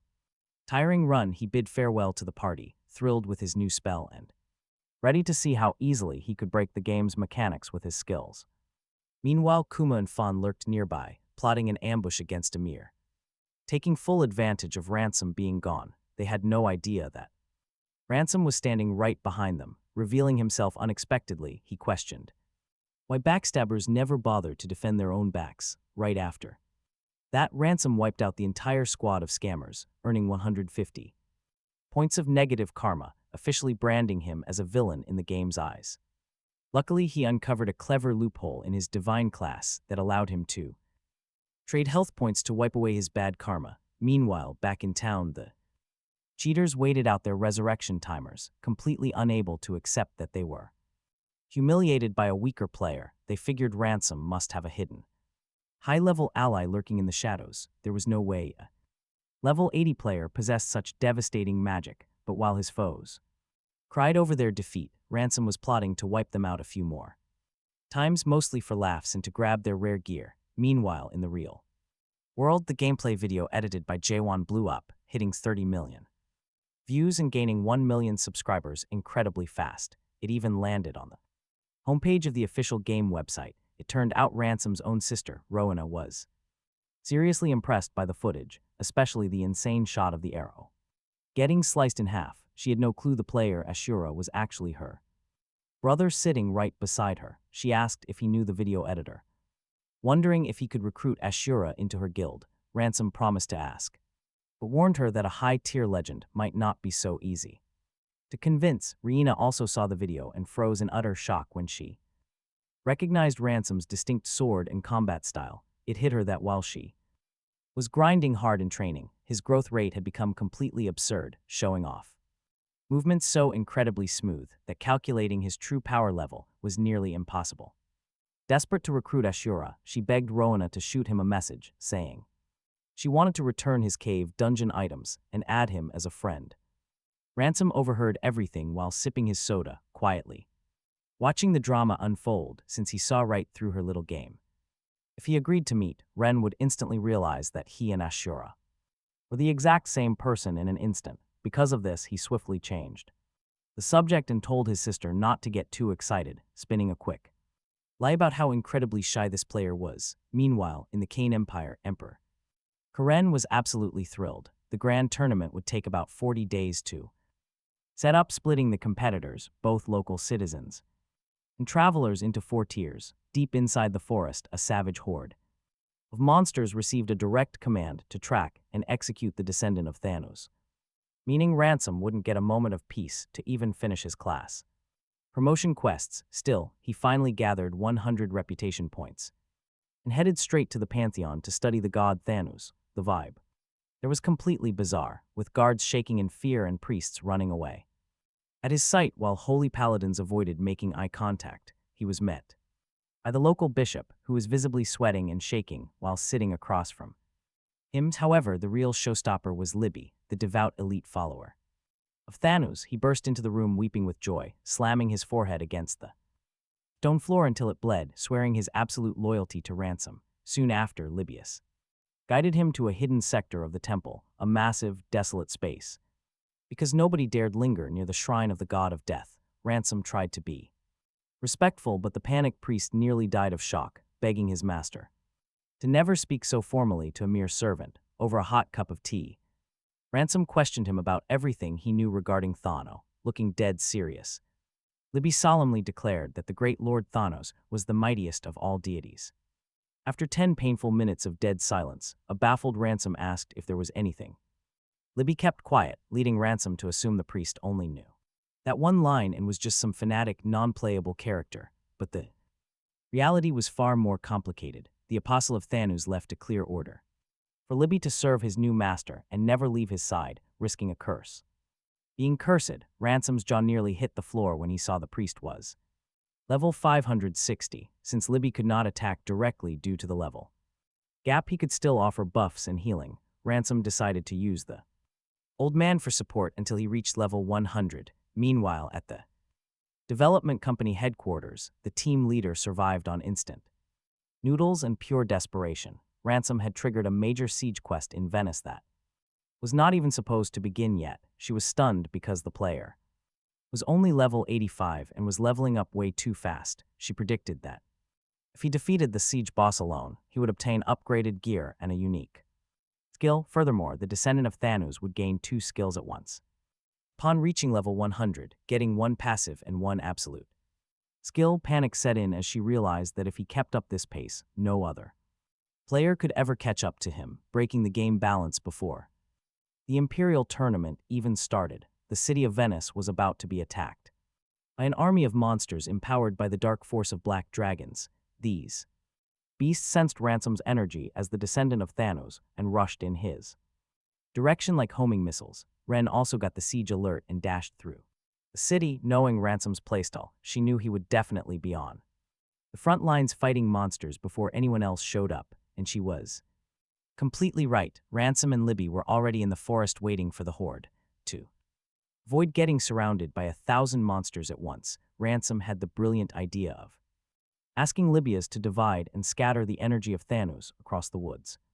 With the energy of Thanatos scattered all over the forest, the beast score and the other beasts became utterly confused as they felt Ransom's massive presence coming from all directions at the exact same time. Because of this, the creatures decided to split up to hunt down the source, while the forest plunged into total chaos. Ransom watched everything calmly, perched high on a tree branch. He knew that facing 5,000 monsters at once in Venice was absolute madness, so he decided to do a quick cleanup of the area first, with the help of Libya's, the level 560 priest who used buffs to boost Ransom's stats by 50% for 1 hour. The young man started his hunt, focusing on the lead wolf. The moment the alpha tried to howl and strengthen its pack, Ransom flashed past like a shadow, completely ignoring the smaller monsters and striking the boss's neck directly. After defeating the beast, Ransom activated his new skill, Thanatos Soul Summoning, absorbing the wolf's soul to bring it back to the battlefield. The resurrected beast returned with 50% more of its original stats, blindly obeying Ransom's every command. Libya's always incredibly dedicated, even tried sewing the torn clothes of the ghost wolf to please his master. With a fresh ally ready, Ransom celebrated having a massive hunting hound that hit even harder than it did when it was alive. Following that, a merciless massacre of the monsters began. The group Henen encountered the Karani snake, a beast with highly dangerous poison. His phantom wolf distracted the monster, while Henen defeated it, securing another soul for his army at the end of the battle. Upon spotting the champion ogre and the orc leader, Henen knew he would not need to trigger the automatic sleepwalking mode, since Libioso's powerful buffs were more than enough for this fight. He quickly devised a combat strategy with his summons, ordering the wolf to poison the high defense of the ogre while he targeted the weaker orc leader. When the ogre tried to smash the ground and missed, Henen seized the perfect opportunity to leap onto the beast's back, delivering precise cuts and stacking up heavy damage. Soon after, Henen used magic to summon a shark tsunami against the ogre. Though the monster crushed the magical sharks underfoot, Henen leaped onto his head and drove his blade straight into the beast's eye. Thrashing in agony, the ogre lashed out with a devastating blow, but Henen was saved by his special belt, which activated instantly and completely blocked the impact. Things got complicated when his phantom wolf fell to the monster Ferric, surrounded with almost all of his skills on cooldown. Henen decided to unleash one of his ultimate techniques, the lucid dream of Thanatos. This skill let him ignore the cooldown of his powers for 1 minute while dropping the enemy's defense to 0 for 10 days of in-game time. To seal this ultimate combo, Henen activated the Berserker's Song, gaining invulnerability for 10 seconds and gaining 50% more speed and attack power. Fully buffed, Henen moved like a blur across the battlefield, shredding the giant ogre with his shark summons. Without mercy, Henen leaped onto the monster's neck, delivering several strikes until he finally decapitated the beast. Satisfied with the kill, he used the ogre's soul to summon him as a new ally. Hilariously, the ogre actually had to pop his own head back on before he could fight for Henen. Enraged by this humiliating display, Ferric cast a dark spell called Spirit Shackles, pinning Henen to the ground. To make matters worse, the system warned that not even his Belt of Dreams could break this effect, allowing Ferric to immediately unleash a devastating strike that caused a massive explosion, leaving a giant crater where Henen stood. In the midst of the chaos, Reyna suddenly appeared, spotting her. Libioso, the fanatical Priest of level 560 drew his weapon because he thought she was targeting his master's soul. Henson had to step in and apologize for his assistant's rudeness, which made Libioso ecstatic simply because Henson called him his assistant. Reina then confessed she recognized Henson from videos on the famous Usra channel on YouTube and had tracked him all the way to Venice. Henson felt slightly uneasy because she was reading him like an open book. In order to speak with her in peace, he deployed a supreme tactic by giving Libioso a secret mission, telling the priest he needed to find an important trail. Feeling like the chosen one, the priest proudly teleported away on the spot. With his assistant gone, Henson and Reina headed to a cafe in Venice to speak in private, where she handed over his share of the loot. Along with Sinclair's unique sword, this incredible blade shredded enemy defenses, pairing perfectly with Henen's aggressive, relentless combat style. On top of that, he snagged a movement skill book featuring a level 1 random teleport. It required 0 mana and had a crazy short cooldown. Henson took the chance to ask Reina for a crucial favor, begging her to keep his identity as Aura a total secret. He was especially worried about the members of her guild, particularly his own sister, Rowena. He needed to maintain the mystery to keep rival guilds from hunting him down. Rhea agreed to the request, though she wondered which elite guild member he was so desperate to avoid. She had no clue he was just terrified of getting lectured by his sister for hiding his insane power from her. Right after that, Henen accepted Reina's friend request. He realized a direct line of contact with an elite guild player would be incredibly useful for gathering intel. After leaving the cafe, he headed to a lodging house in Venice to empty his cluttered inventory. Looking closely, he saw tons of useless junk taking up space. It was finally time to focus on gear that actually mattered. Hidden in the stash, he found a skill book called Thanatos and realized this technique was the ultimate match for his sleepwalking. On top of triggering his combat artificial intelligence, the Shura Knight, this skill would now regenerate his health while he slept and battled. Now Henson could unleash the master mode of the artificial intelligence and heal himself simultaneously, meaning he would no longer need the Belt of Dreams. It was basically an active immortality mode, usable once per day. Henson also checked out a new weapon, the heroic rank Infinite Dagger. A chill of fear hit him regarding his own power, thinking that if he kept hoarding items like this, he might lose control of the game. Meanwhile, back in reality, Jaewon's office had turned into complete madness. The booming success of the Ashura channel attracted 34 major brands wanting to sign lucrative sponsorship contracts, reaching the level of an elite professional streamer. With his small team completely overwhelmed, Jaewon had to act fast. First, he set up a makeshift call center just to manage the flood of corporate inquiries. Next, he hired trusted friends to edit video while he personally managed Henson's premiere content, which was the agency's absolute crown jewel. Finally, he began rejecting pitches from smaller channels. His team simply could not keep up with such insane demand. Shortly after, Jaewon received a call from a famous creator named Yumi, who was desperate to meet Henson for an epic collaboration. Jaewon immediately warned him that the kid was a total lone wolf, advising him not to get his expectations too high. Even so, Yumi dropped some massive intel regarding the Imperial Warriors tournament. Hearing this, Jaewon leaped right out of his chair in pure excitement and immediately dialed Henson to break the bombshell news. He revealed that the massive Imperial Warriors tournament was approaching and that the system would auto-balance the rules, scaling everyone's levels and skills, so nobody would hold an unfair advantage. Next, Jaewon asked what level.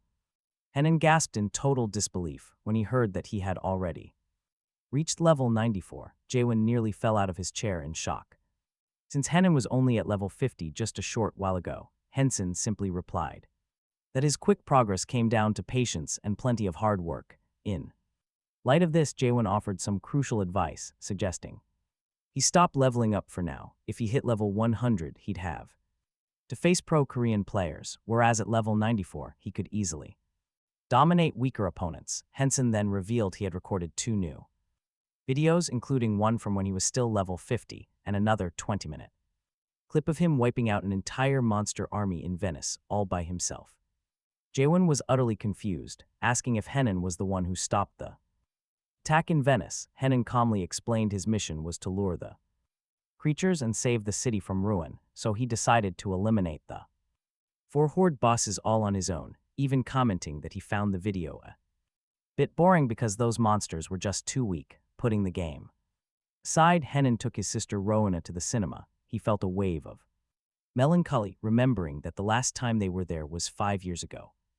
Back when their parents were still alive, he felt guilty that she couldn't walk and had no friends her own age. Suddenly, Rowena completely shocked Henen by rising from her seat and standing on her own. Hen almost choked from the sheer shock, and she confessed her rehab sessions were actually working well, allowing her to stand for the past 3 months. She explained she kept it a secret just to surprise him and would soon walk completely without any help in 2 weeks. Deeply moved, Henson acted like a protective older brother and urged her to start preparing for college. He argued that she had always been highly intelligent and really needed to be around people her own age to make friends. Henson wanted his sister to reclaim the time she had lost to the accident, promising that since her health was recovering, he would pay all her college expenses with the money he was making. Rowena happily agreed to attend university, but she made one condition: she had to study in his exact same classroom, which left her brother absolutely stunned. While he was still processing this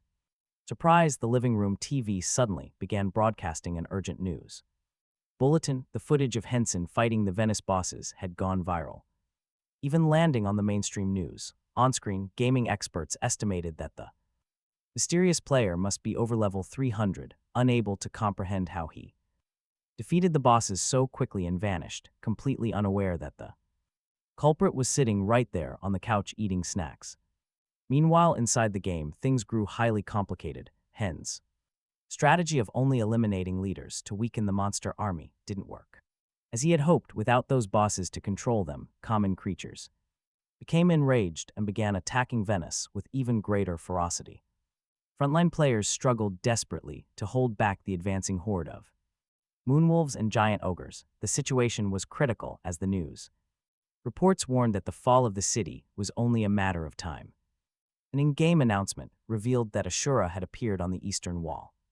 Right there, a player named Hina fought a lioness, but soon ended up completely surrounded the moment she closed her eyes, accepting her first imminent defeat. The monsters blocking her path were wiped out in an instant. Opening her eyes, she was shocked to see Henen standing close. His mask had turned white. Having successfully tested the new skill he bought earlier, he activated Sweet Sleep, forcing his character into a deep slumber to restore health. But at the exact same time, this action triggered the sleepwalking state of Thanatos, turning Henen into a deadly, automated killing machine on autopilot. While he still shared his character's consciousness, he only watched his battle unfold like a first-person action movie. Suddenly, his speed increased drastically, and the chains of Thanatos whipped out in every direction, binding the helpless monsters as he charged across the battlefield. Not satisfied with just that, he used his skill to resurrect a giant orc soul, summoning minions to fight alongside him. The surrounding players could only watch his actions in absolute awe. That's when Henen had an idea. He realized that clearing mobs at this insane pace would push him to level 100 far too quickly. The professional players hadn't even reached that rank yet. If he leveled up too much, he'd be locked into the elite category for the upcoming tournament and wouldn't be able to compete against the slightly lower level professionals as he originally intended. His solution was to slow down his combat pace and focus solely on looting items instead of farming experience points. Once the effects of his sleep skill wore off, Henen decided to log out of the game. Still, he couldn't leave Venice completely defenseless, especially since the raid was his fault. He commanded his incredibly loyal servant, the non-playable character Libby, who was level 560, to protect everything while he was gone. Overwhelmed with profound loyalty, Libby began weeping with deep emotion, thanking his master for the rare opportunity to gaze upon the god Thanatos with his own eyes, bowing so low that he slammed his head on the ground in joy. The other players passing by found this display extremely weird. Right after that, Henen logged off to check on his sister, Rowena. He then took her to her rehabilitation center, enjoying a warm, lighthearted atmosphere together. Even though Rowena joked about being able to stand already, the lobby television was playing a video of Ashura, and she noted his fighting style was shifting Henen secretly smirked to himself, amused by the fact that his sister had no idea that Ashura was the exact person pushing her wheelchair at. That moment, soon after, he had a private, serious chat with Rowena's physician. After he thanked her for the support, the doctor revealed that she kept the girl's recovery a secret at Rowena's own request. Wishing to surprise her brother, Henen then learned that her incredible progress wasn't mere luck, but rather due to a complete lack of family pressure. The doctor detailed how most families suffocate patients with guilt and anxiety, whereas Henen did the opposite, inspiring Rowena to push herself to the absolute limit just to make him proud. The doctor was so impressed by the game's positive impact on health that she decided to start playing the game herself. Meanwhile, at the Hero Guild, where Ren and Rowena stay, let's look at this emergency meeting, called to discuss the bizarre Ashura phenomenon. Members fiercely debated his skills, some hailing him as a true combat genius, while Kaiser insisted he was just a show-off and everyone should stay skeptical. But then Ren dropped a bomb, revealing she had already hunted alongside him. This revelation left the entire guild speechless. Instantly, their whole strategic approach shifted to rushing straight to Venice to recruit Ashura before rivals could react. Suddenly, the guild leader, Eden, stepped in and took full control. He instantly agreed to help save the city, using a special plan suggested by Ashura himself, which Ren passed along. Because the top-tier guild members are over level 400, direct entry is impossible. Without breaking the game, instead, they must pull strings from the shadows. Their plan is to cast massive buffs on the lower-level players, specifically those between level 140 and 150, creating a formidable army. Empowered by high-level magic, the guild then debated bringing Henson into their ranks. But since they have no clue he is secretly Ashura, some think he is just a low-tier cook and merchant, questioning his actual worth.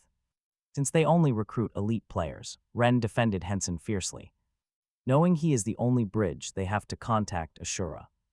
You and I know that by accepting Henson, this guild is actually getting the strongest player in the entire world as a massive bonus. Shortly after, Eden laid out a wild, daring strategy to protect the city. He aims to use the Pantheon Temple, allowing god-tier non-playable characters to shatter level restrictions and join the fight. Meanwhile, over at the temple, Bishop Elian and Libby are taking Henson's instructions deadly seriously, vowing to save the city under the name of Thanatos. This chaos is starting to make both Ren and Eden deeply uneasy. Meanwhile, the Dark Guild, the second most powerful faction on the server, watches Ashura. With endless wealth, they are determined to recruit Henson at any cost. But if he turns them down, which seems highly likely, the group plans to completely erase Henson's account from the game permanently. Eden admits that even their guild couldn't stop them if war breaks out. Meanwhile, things are getting incredibly tense over at the game headquarters. As Henson reaches level 99, the game's management team is sweating. This level puts him right alongside the pros for the upcoming tournament. His performance is so overpowered that other players are complaining loudly about game balance on the forums. To make matters worse, news leaks that the managing director's own daughter is entering the competition. Back inside the game, Henson wakes up in a bizarre situation, lying on a ritual altar wrapped in candles, looking like a sacrifice. A sudden system notification pings the moment he opens his eyes, confirming the Venice defense mission is complete and his legendary rewards have dropped right into his inventory. Now he wants to ditch Libby by ordering her to stay behind and protect the sacred temple, hoping to travel solo and hoard all the experience points. But can he shake her? The Apostle of Thanatos ruins his plan, magically warping Libya's directly to Henson's side, catching the priest completely off guard while he is taking a bath. With only 6 days left until the Grand Imperial Tournament, the guilds are panicking to find out if Ashura will join, but no official details have dropped yet. While waiting for the event to start, the top players focus on securing last-minute alliances. One of the Dark Guilds decides they must recruit Ashura at all costs, planning to use the tournament to gain massive fame and ultimately destroy the Shinanoa Guild, which belongs to Henson's sister and is widely known as the Hero Guild. This Dark Guild's leaders plan to hire the absolute best pro players to dominate the scene, believing that once they win the event, Ashura will have no choice but to join them. Meanwhile, over at the Hero Guild headquarters, Ren and the other Members are frustrated that they could not track down Ashura in Venice, but they remain confident that he will show up at the arena to protect his reputation, since the required level for the event is between 100 and 200.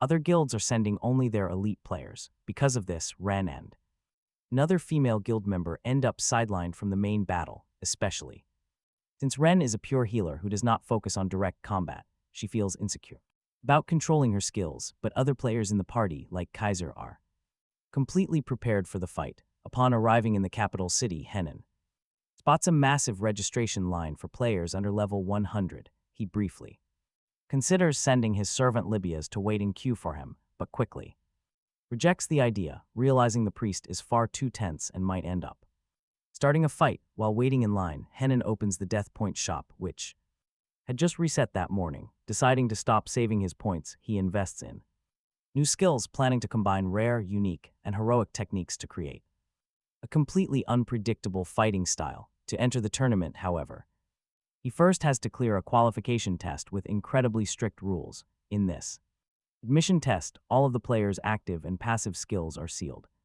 and the goal is to either survive for 10 minutes or defeat all the monsters in the room. Henson slips on his mask, starts recording video for his channel, and charges into battle without using any magic, relying solely on his physical technique, precise movement, and raw blade work. He eliminates every single creature in just 38 seconds, setting a brand new world record. When the system asks if he wants to register his achievement under his real name or anonymously, Henson stops his recording and chooses to remain anonymous. Even so, the damage is already done, as the codename Ashura instantly appears at the very top of the test leaderboard, shocking gamers everywhere. Watching the massive reaction, Henson realizes that if he had known about the public leaderboard, he would have cleared the test much slower. To avoid drawing attention to himself, now both professional and casual players are keeping a close eye on Ashura for breaking the record.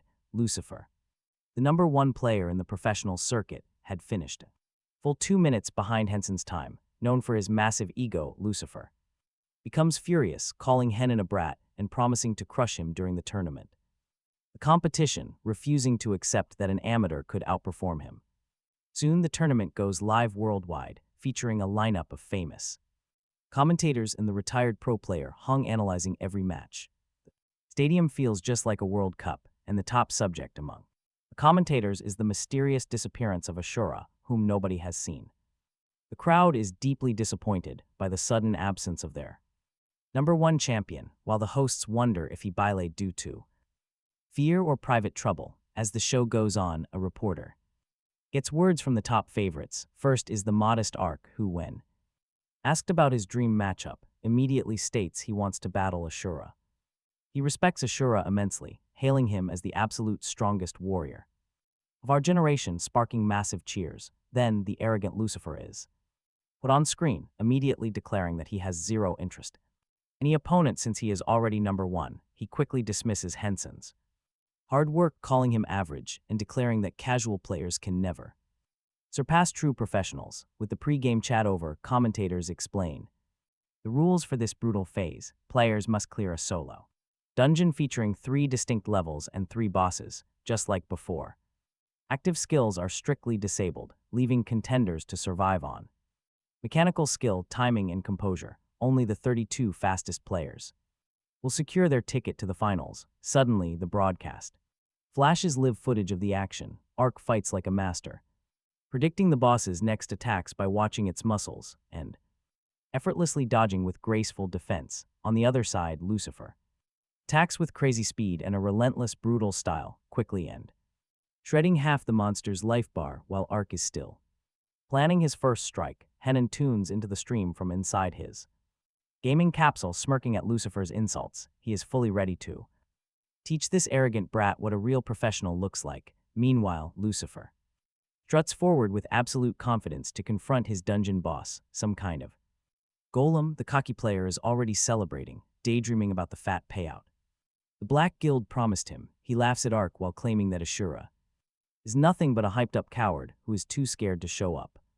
But his smug celebration ends quickly. He finishes the first floor in 22 minutes and 31 seconds, fully believing he just made history. But then the Hosts have to cut off the feed with a shocking update. Ashura is in the bracket, while the standard record for clearing this stage was nearly 36 minutes. Henson speedruns the whole place in just 9 minutes and 13 seconds. Along the way, Henen faces a giant serpent that absorbs sword. Strikes, he creatively uses his primary blade as a simple decoy, then quickly slashes it with a left-handed dagger, showing off flawless micro-control.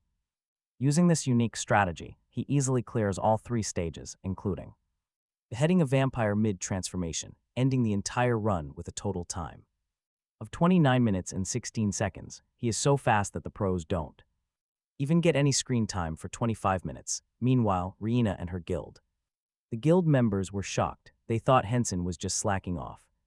But he was actually training at a godlike level. Soon, the final rankings dropped. Ashura claimed first place as the absolute leader, with SOA second and Riina in third. Though their guild dominated the top 15, everyone's eyes remained glued to the very top spot. The guild leader accepted defeat, realizing it was impossible to recruit Henen since the man was simply too powerful, stepping out of his capsule completely drained, especially since game time runs at the exact same speed as real life. Henen met his sister, Ruina. He lied right to her face, claiming he was disqualified because he stood no chance against all those pro players. Ruina believed him and tried to comfort him.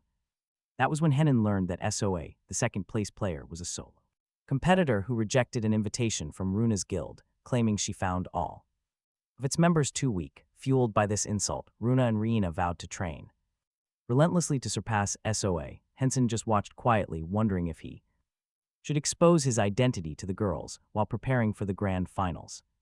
Later, during a quiet evening at home, Ruina admitted she was blown away by Shura's godlike mechanics, claiming neither Riina nor SOA could even compare. Still, playing dumb, Henson agreed to watch the upcoming finals with her, but explained that he had already promised to watch the stream with his friend John. In reality, he needed to prep his new skills for the final phase and unleash a totally brand new fighting style. When the tournament's third phase kicked off, Henson was matched against the pro player Izel. Izel believed he had studied Ashura's combat videos thoroughly, but he was caught completely off guard when Henen activated his sweet sleep skill, entering sleepwalking mode when the duel began, even with his power cut by 99% due to the sleep debuff. Henson's technique was flawless. Izel struggled to defend himself, raising a heavy shield to block the incoming blow, but Henson shattered the shield with one devastating strike, forcing his opponent to his knees and eliminating him from the tournament, leaving the commentators completely speechless. Meanwhile, Lucifer, the top-ranked player, watched the broadcast fuming with rage and vowed he would crush that beast in their very next encounter. Meanwhile, the members of the Heli Guild discussed their next moves. They admitted Ashura seemed to operate on a totally different level, and no team could afford to recruit someone of his caliber. Because of this, the guild backed Lucifer to win, though they knew that if a pro lost to an amateur like Ashura, they would lose both their massive reputation and their pride in an instant. Meanwhile, Henen dominated the third phase, earning the round MVP and sending the stadium into a wild frenzy. That was when an absolute miracle happened. Hen, who never removed his mask or spoke to a single soul, actually agreed to do an interview with reporter Kim. On camera, Henson maintained a humble, diplomatic tone, praising the professional players and acting like the battle was close, even though he had completely destroyed his rival. But the real shocker came right after the interview. The crowd fully expected Henson to walk back out as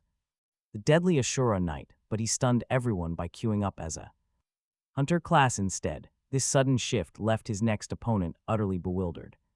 Was defeated in the blink of an eye. The commentator went absolutely crazy, shouting that Ashura was legendary and that the entire game seemed built solely for his glory. Meanwhile, as Henson took a breather, the next match kicked off between Ark, the pro favorite, and who was Runa's sister. Unlike Ashura's lightning-fast massacres, their battle was a tense neck-and-neck struggle. In the end, Ark unleashed a devastating ice punch that shattered defense. Knowing she had no escape, she gracefully surrendered. Henson watched the whole fight from the sidelines, deeply impressed by the incredible skills on display. High up in the stands, Runa and Suna were busy gossiping. Suna couldn't grasp how Runa's brother got knocked out the qualifiers when his actual mechanical skills rivaled even Kaiser's. The two of them guessed that her brother was a silent genius, who hated fame, throwing his match on purpose to keep his name off the leaderboards entirely. Ironically, they were both right and wrong at the exact same time. While Henson despised spotlight on his real-life identity, he was absolutely dominating the stage under his alter ego, Ashura. Let's look at Stage 4, which started with a massive shocker for the crowd. 6 of the 16 finalists all belonged to the dominant Shinanoa Guild. The arena fell dead silent before these elites, whom many believed could crush Lucifer without breaking a sweat. Their master plan was to prove that the Shinanoa Guild was the undisputed #1 force, completely crushing the pride of the Dark Guild once and for all. Ruina and Kaiser stood right with them, ready to prove who truly claimed the arena. Amid the tension, a girl named Soa wandered in, looking completely clueless. She possessed zero sense of direction, barely finding her way to the battlefield. Her sole objective was to fight Henson, meaning she felt zero fear when facing the elite members of the mighty Shinanoa Guild.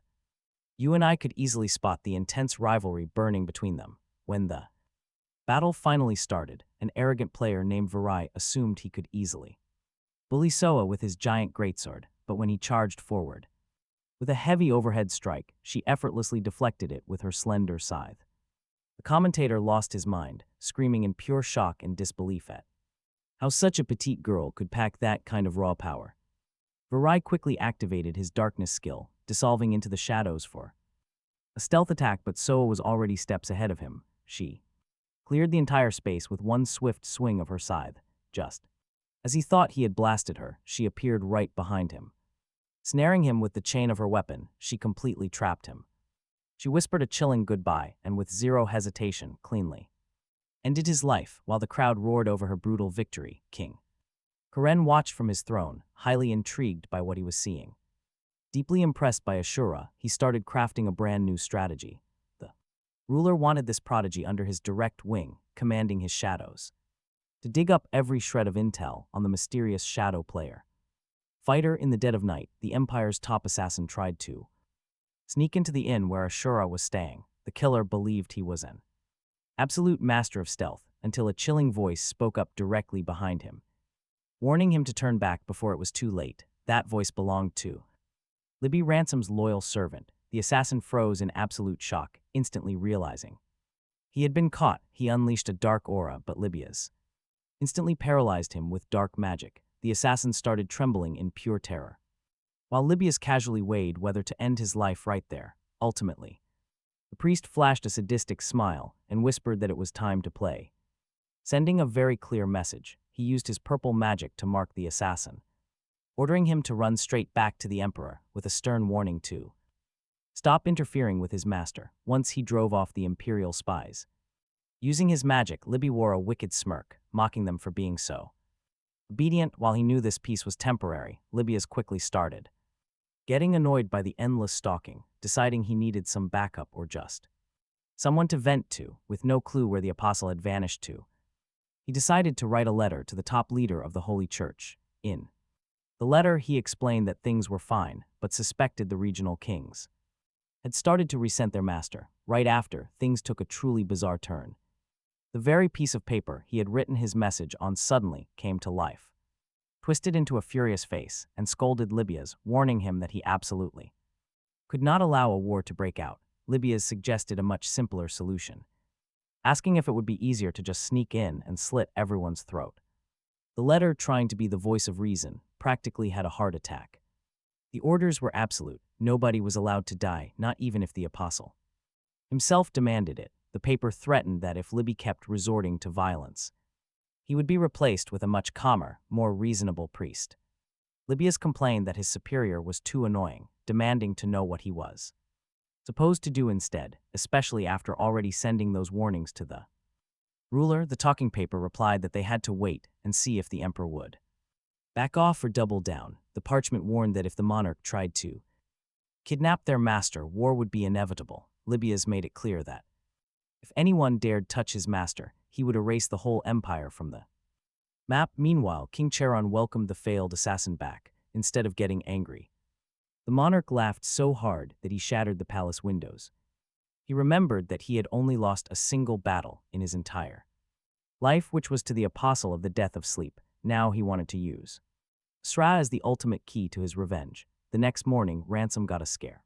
When he woke up to find Libby standing right beside him so early, the servant tried to report his clash with the Emperor's knight, but Ransom, who only wanted a peaceful life, shrugged it off, noting that it was obvious there would be knights in the city during a massive imperial tournament. Ransom decided to focus on training his skills for the grand final. Meanwhile, Libby stood nearby grumbling, trying to figure out how to handle the Emperor without getting fired from his priesthood by the apostle. He toyed with the idea of killing the Emperor, but knew the plan. But this is where things get exciting, because Ransom checked his channel earnings. Since he was a massive celebrity now, his phone call went through incredibly fast. Looking at his account balance, he saw number 2 followed by 6 zeros. At first, he assumed it was in Korean won, which was already a decent chunk of cash, but he almost dropped his phone in shock when he realized his mistake.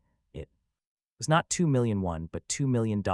Meanwhile, the announcer wrapped up the second match and called everyone for the main event. King Charon sat in his private box, eyes glued to the massive screen, eager to see Ashura fight for real. The king had company in his booth. He had invited Archmage Julia, a stunning blue-eyed elf with a notoriously short temper. She was highly skeptical, doubting the king's high praise of the traveler's skills. Julia also found it weird that a grumpy bishop from the Thanatos temple fiercely protected the young man. Smiling secretively, the king simply told Archmage Julia to wait and watch. He promised. She was about to witness something absolutely mind-blowing.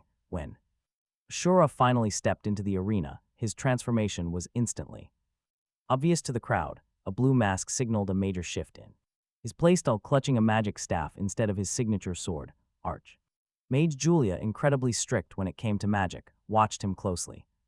She muttered that she hoped he was actually good, because she hated sloppy wizardry. Even the king admitted he had never seen Ashura fight as a mage before. The kid was full of surprises. Once the duel kicked off, Ransom gave his opponent zero breathing room, spamming fireballs and rapid-fire green energy blasts. He had bought some specific skills like self-forgetfulness and blessings from the store, combining them with Dragon Tongue. This overpowered combination completely bypassed his spell cooldowns, letting Ransom unleash elemental spells non-stop like a magical Gatling gun. The mana cost was doubled, but he gladly welcomed that trade-off. His opponent, an elite pro named Ark, was about to show us why. He stayed so incredibly calm under the relentless barrage of dangerous explosions. Ark tried to close the gap for close quarters combat, but he quickly realized approaching Ashura was like diving headfirst into an active volcano. Suddenly, several fireballs slammed him from behind, cleverly conjured out of nowhere by Ransom, causing his health to tank to 30%. The commentator screamed in shock, pointing out that the player cast spells like he had limitless mana. Sensing his defeat was looming, Ark decided that if he was going down, he would go down swinging. He vanished with a swift movement, hoping that even if he could not beat this monster, he would land one solid blow. He spotted a potential opening when Ashura's glowing magic circles suddenly vanished, guessing his opponent was out of mana. However, this was a deadly trap. The moment Ark lunged forward, he stepped right into a minefield. Ashura had laid hidden magic landmines with surgical precision.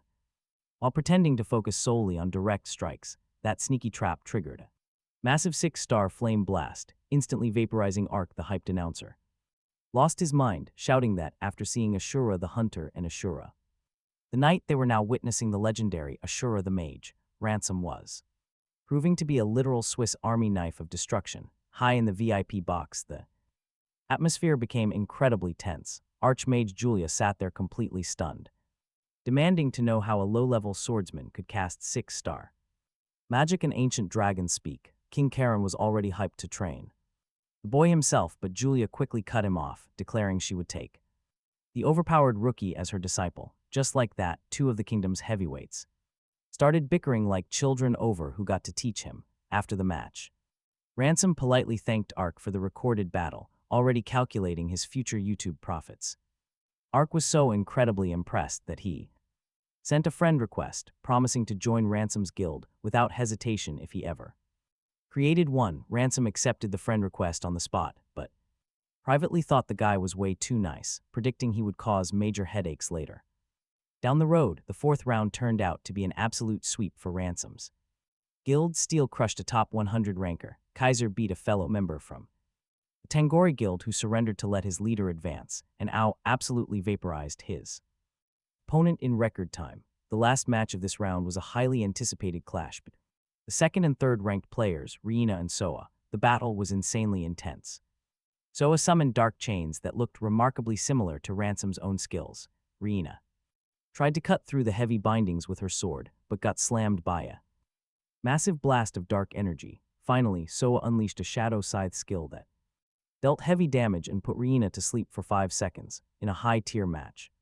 Like this, 5 seconds was an absolute eternity. Watching from the VIP box, Ransom felt some pity for Riina, noting that she would have been fine if she just kept her distance instead of rushing in. After that intense fight, Ransom was chilling at home, strategizing for the finals when his blue-haired servant, showed up literally shaking with fear.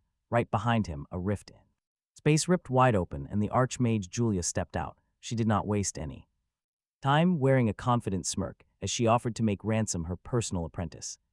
The system immediately spammed notifications, congratulating him just for surviving a meeting with Julia, which was apparently a legendary achievement. Simply because he was not vaporized on the spot, Ransom gained over 10 skill points across all his active techniques. After she left, Ransom searched the online forums to research Julia and found nothing but absolute chaos. One player claimed she spawn-killed him so hard he could not even file a support ticket, while another user mentioned she had already killed him 9 times. Ransom realized he was backed into a tight corner. Accepting the apprenticeship meant dealing with an absolute psycho, but rejecting her would likely get him blown to tiny pieces. Meanwhile, Julia returned to the palace and got into a massive fight with King Karen, who threatened to cut her research funding for 10 years if she did not stop bothering his future student.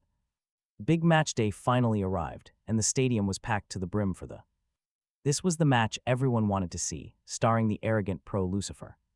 Facing off against Ransom, Lucifer entered the arena immediately talking trash, calling Ransom a pathetic freak, promising to chop him into tiny pieces. Lucifer believed he had already figured out Ransom's strategy, deducing that the mage would simply spam spells. He just needed to dodge his attacks close the distance and land the final blow. The moment the buzzer sounded, Lucifer charged straight at Ransom, but with the cool confidence of someone who had already secured $2 million. Ransom casually snapped his fingers. He unleashed a wave of black flames. Before his opponent could even process what was happening, Ransom triggered his Thanatos skill, which completely paralyzed Lucifer, knocking him cold from the sheer intensity of the pain.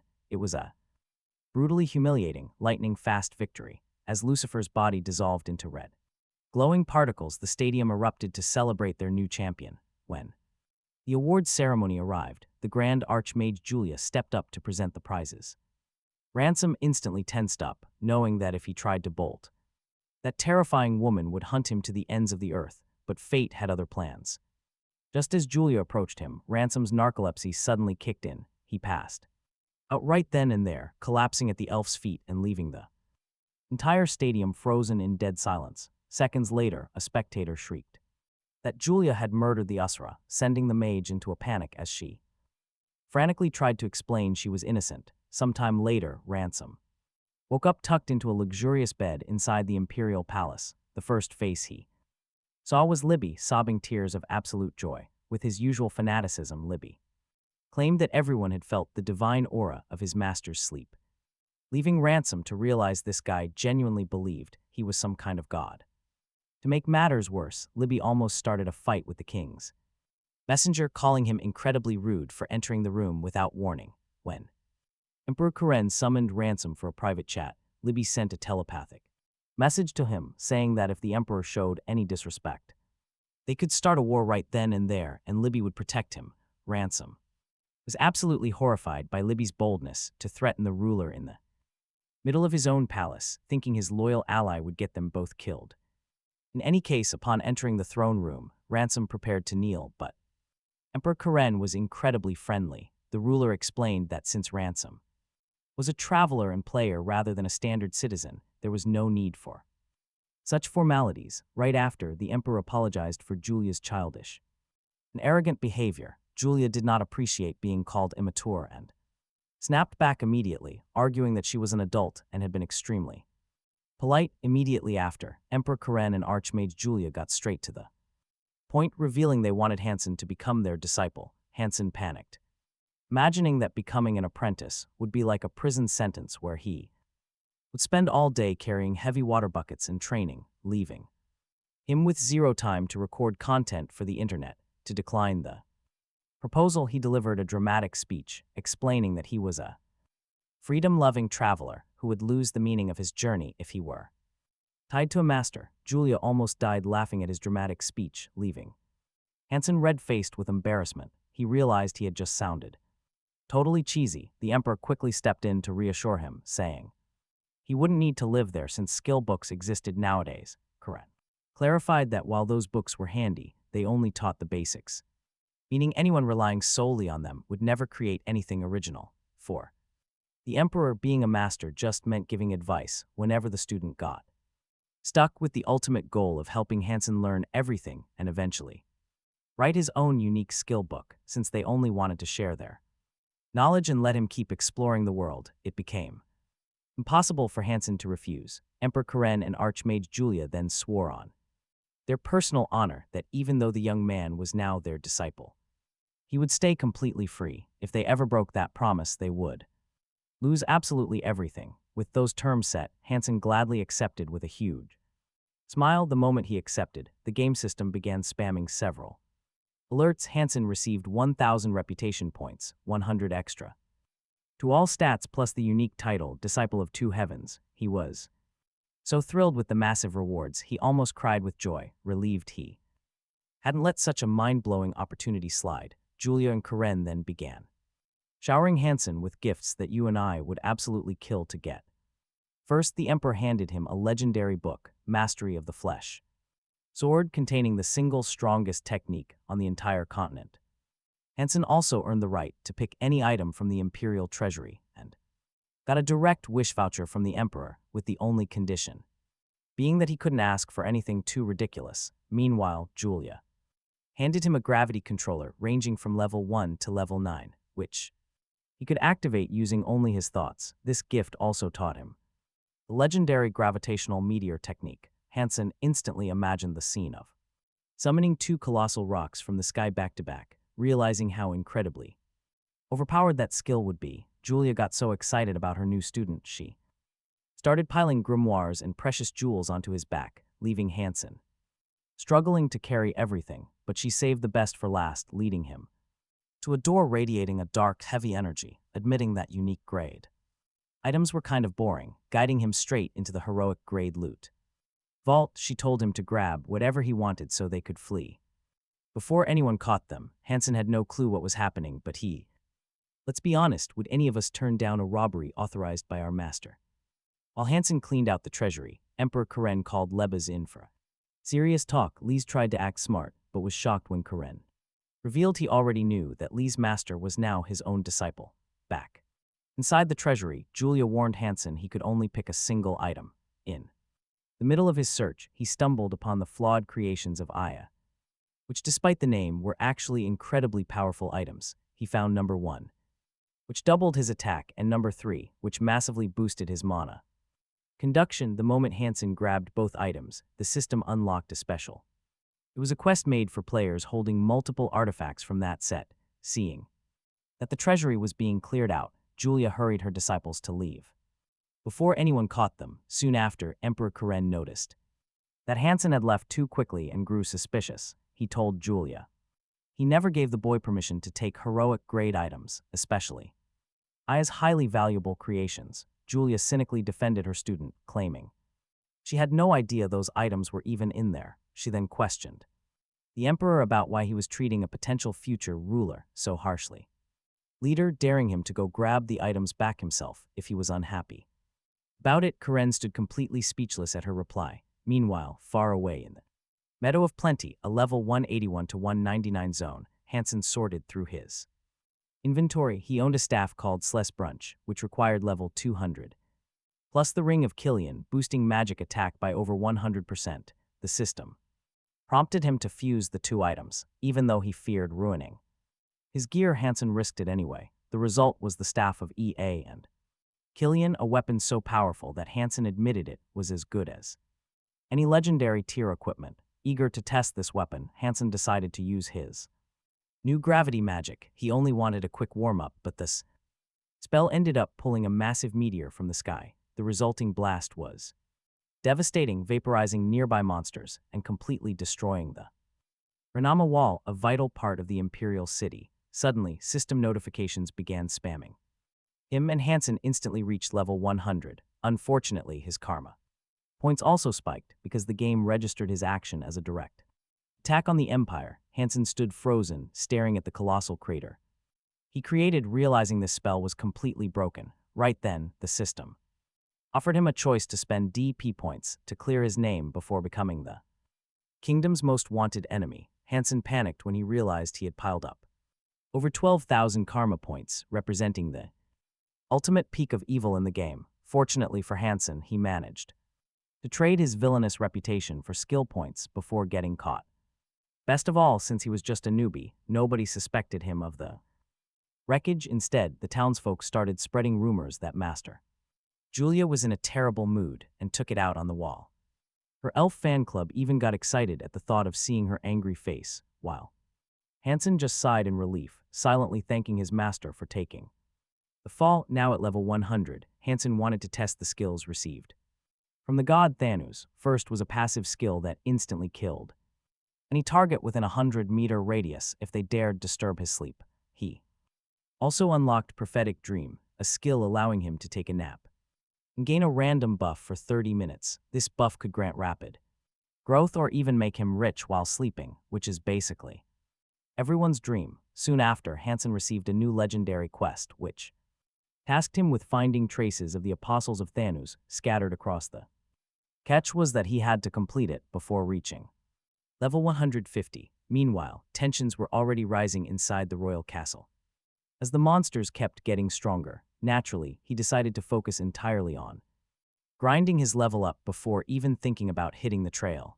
To do this, he literally summoned a meteor shower across the entire map, leaving the ground covered in empty mana potions while farming monsters for fast experience. But while Hansen kept raining fire, we should look at what's heating up.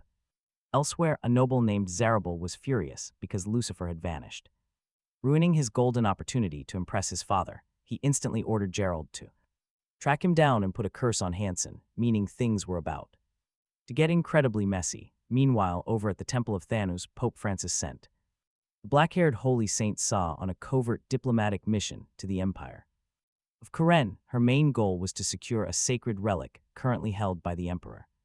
The Pope desperately wanted to lay his hands on this source of divine energy at all costs, but doubted the Emperor would give it up easily. He also remarked that Libby was a spoiled brat who couldn't be trusted. 7 days flew by after the tournament, and Hansen had already hit level 148. Next, after upgrading his gear, he set off for the royal castle of Thelos. Upon arriving, he met up with Libby and a spectral projection of the Apostle of Thanatos, who explained the grim history of the area. The former Prince of Philos was consumed by jealousy, murdering his own father just to seize the crown, but under his corrupt rule, the kingdom quickly began to crumble. When the Karen Empire eventually breached the castle gates, the cowardly king used a fragment of the demon king's soul to make a desperate wish that his kingdom would never fall. His wish was granted, but in the most horrific way possible. The king transformed into an immortal undead monster, and no matter how many times the emperor slew him, he always resurrected. Now the castle was a desolate, cursed zone that absolutely nobody could conquer. The apostle warned them that this raid would be way tougher than their battle with the doppelganger, pointing out that Libby was crucial because he held the unique power to seal away this cursed undead immortality. Since Hansen carried the blood of Thanatos, the system triggered a special event. As long as he remained inside the dungeon, his experience gain and item drop rates were boosted by 1.5 times. Clear the quest and defeat the king, and the castle would vanish off the map completely, since this was a legendary quest affecting the entire continent. Eager to show his viewers a good time, Hansen strapped on his signature black mask before starting the raid. Charging into the fortress, he was instantly ambushed by undead soldiers. Luckily, his reflexes were sharper than ever as he parried a spear and retaliated with a glowing red energy dagger. With a clean slash, he triggered massive critical damage, launching the monster back and leaving the target stunned for 10 full seconds. Even Hansen was shocked by his deadly new blade. He immediately began trying out the combat techniques master Karen had taught him, completely blown away by what felt like his best skill yet. Seeing this overwhelming power, the undead soldiers, who had been so bold just moments earlier, began fleeing in absolute panic, screaming for a retreat, but it was useless. Hansen threw a series of heavy strikes, snapping his fingers to summon blue lightning for the finishing blow. He used telekinesis to levitate every weapon on the battlefield, letting them shred through the retreating monsters all on their own. With the horde seeming endless, he swapped his sword for a staff to summon a gravity meteor. The strike was so devastating that the fortress walls started melting and collapsing. Deep inside the castle, King Phylos finally sensed the intruder's arrival. It thrilled him, as he had been eagerly waiting for this moment. Meanwhile, the undead knights tried to convince themselves that Hansen was just a mortal who would eventually tire out if they kept attacking, but that plan crumbled when Libius started yelling at the monsters, loudly blabbing that Hansen was actually just human. Hearing this, the monsters assumed Hansen was exhausted from casting his massive meteor spell, making it the perfect time to strike together and claim victory. An angry Hansen was forced to yell at Libius, calling him a complete idiot for exposing his humanity and giving their enemies such a massive advantage. Thanks to that blunder, Hansen didn't get a single second to catch his breath. To make things worse, an imposing knight named Mirando, commander of the Royal Order, stepped out from the chaotic crowd, pointing at Hansen, while calling him a demon in disguise, swearing he would no longer tolerate the Empire's brutal tyranny. Hansen soon realized that even though these knights had transformed into monsters, they still stubbornly believed they were human, so he resolved to show them what a real demon looked like. From there, the clash grew incredibly intense. Mirando activated his knights' will indomitable body skill, unleashing a heavy surge of dark energy. Hansen reacted instantly, using his rapid movement skill to teleport directly behind his opponent. However, the commander was surprisingly fast and nearly crushed Hansen's arms with the raw power of his massive sword. Hansen quickly recognized this enemy as the overlord of Hewer. After a brutal exchange of blows that nearly slammed Hansen into the wall, he executed a precise, piercing strike with his dagger. With a swift, calculated move, Hansen sliced off the commander's fingers, forcing Mirando to drop his giant weapon. Hansen then leaped through the air, catching the enemy's giant sword midair, and activated his Thanos Nocturne skill, channeling purple lightning. He sliced the commander cleanly in half. Mirando died crying, begging with his final breaths for his king to survive. Seeing their leader fall so easily, the remaining soldiers panicked and fled in sheer terror.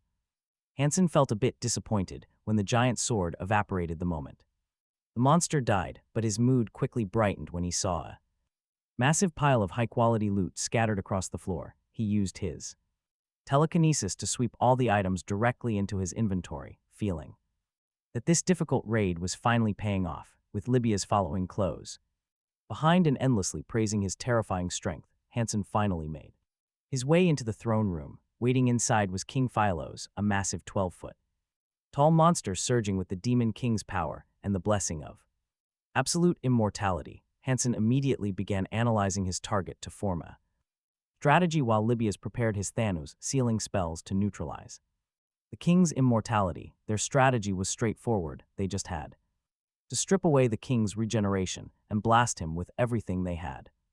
Hansen drew his sword, preparing to charge, but froze in absolute shock at the bizarre scene unfolding before him. Instead of fighting back, King Phylos dropped to his knees and started weeping, begging Hansen to end his life.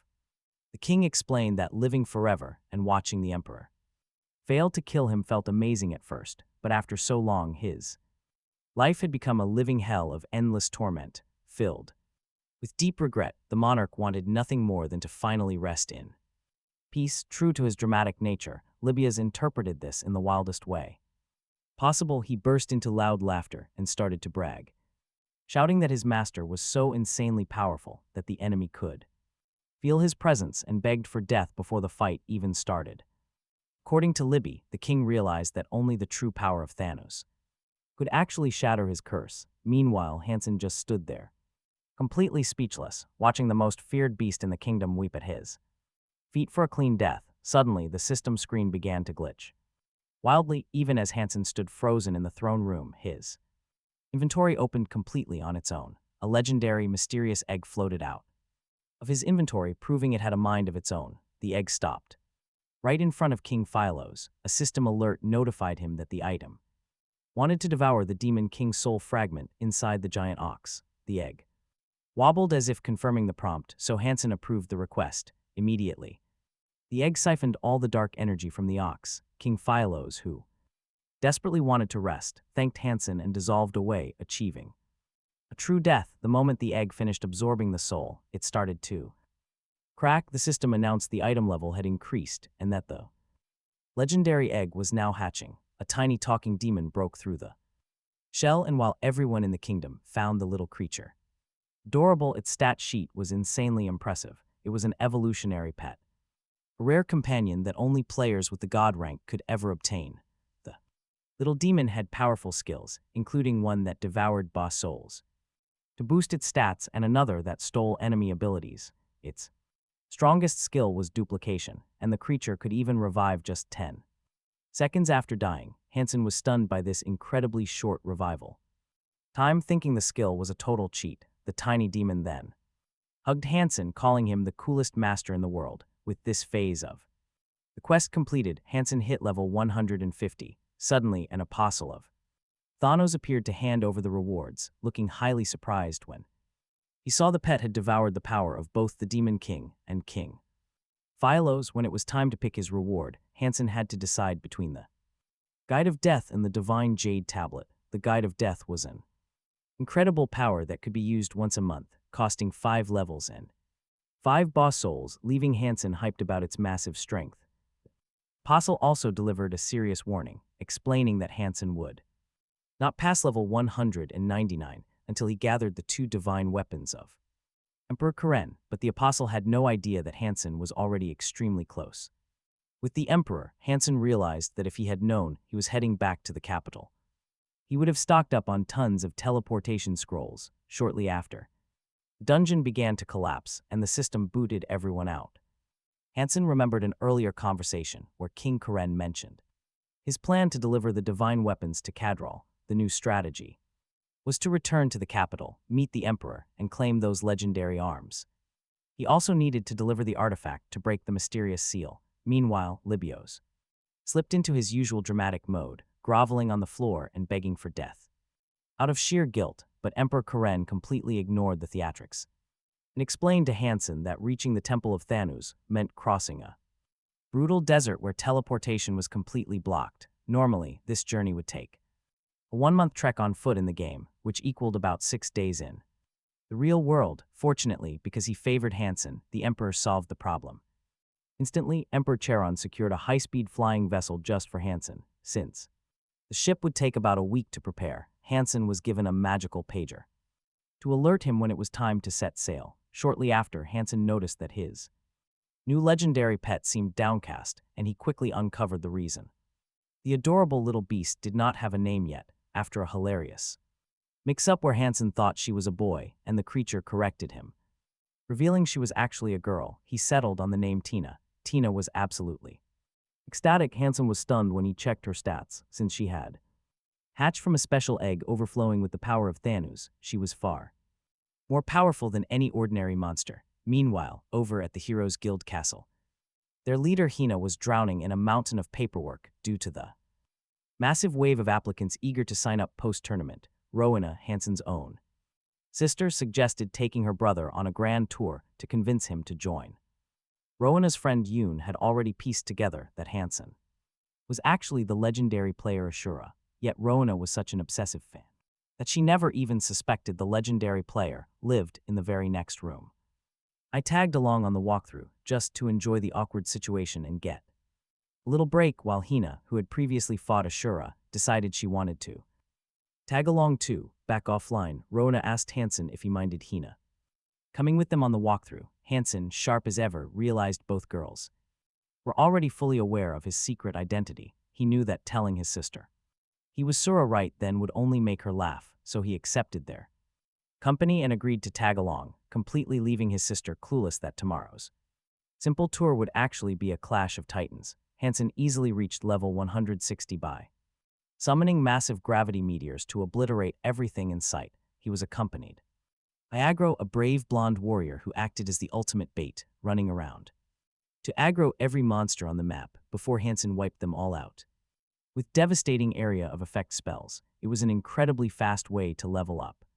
And Hansen had to respect how good his partner was at pulling mobs.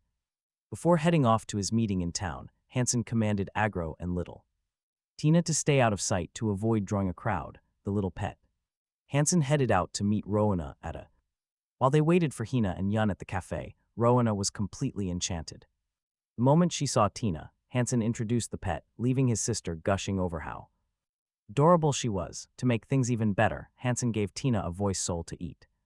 The little pet loved the snack, and Rowana nearly lost her mind from the sheer cuteness. When Hina and Yun finally arrived, Hina got right to the point and asked if Rowana was dating her brother. The atmosphere instantly turned incredibly awkward, but things were about to get way worse. Suddenly, the sky turned blood red and a massive explosion blew the entire cafe apart, scattering shattered glass and flames everywhere. Archmage Julia appeared right in the middle of the wreckage, loudly complaining and demanding to know why Hansen had not visited her during his last palace visit. After all, she was his master. The chaos was total. Rowana went into shock as she finally realized her brother was the legendary Ashura, her absolute idol. Out on the street, people started to gossip about whether Hansen was a disciple of Julia or the Emperor, questioning if it was even right to have two masters at the same time. The cafe owner was desperate over the financial ruin, but disaster department officials from the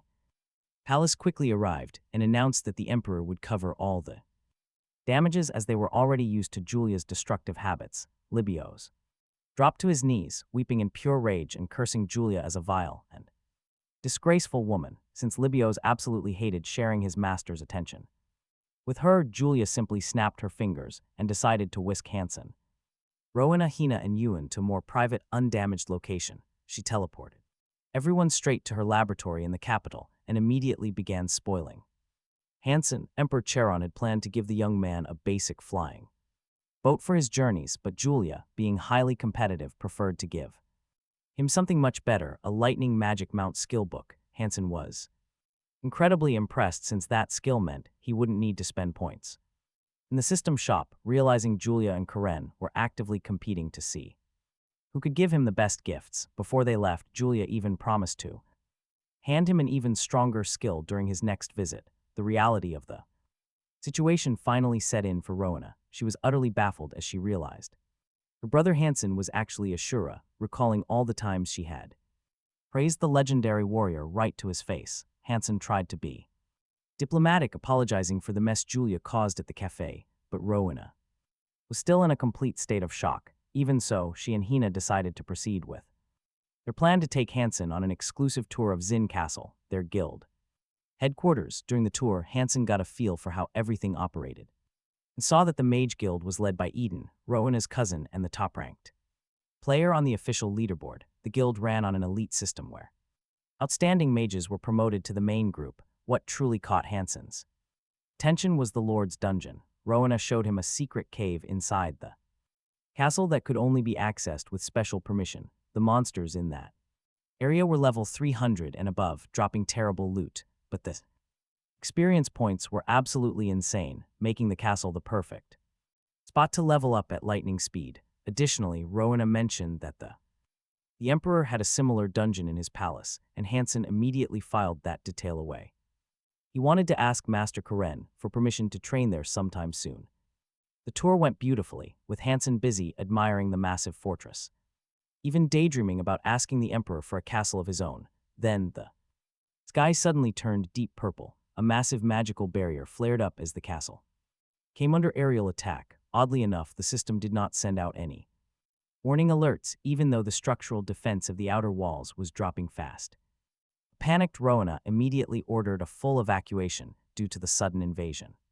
But as it turned out, the barrier had not been struck by some monster, but rather by Libya's. Hansen's loyal servant had scaled the high wall with his remaining strength. In his desperate rush to reach his master, the guy ended up slamming headfirst straight into the magical shield. Rowena stood completely stunned, realizing that their defense, which could block hours of attacks from level 300 monsters, was shattered by a single non-player character who walked away without a scratch.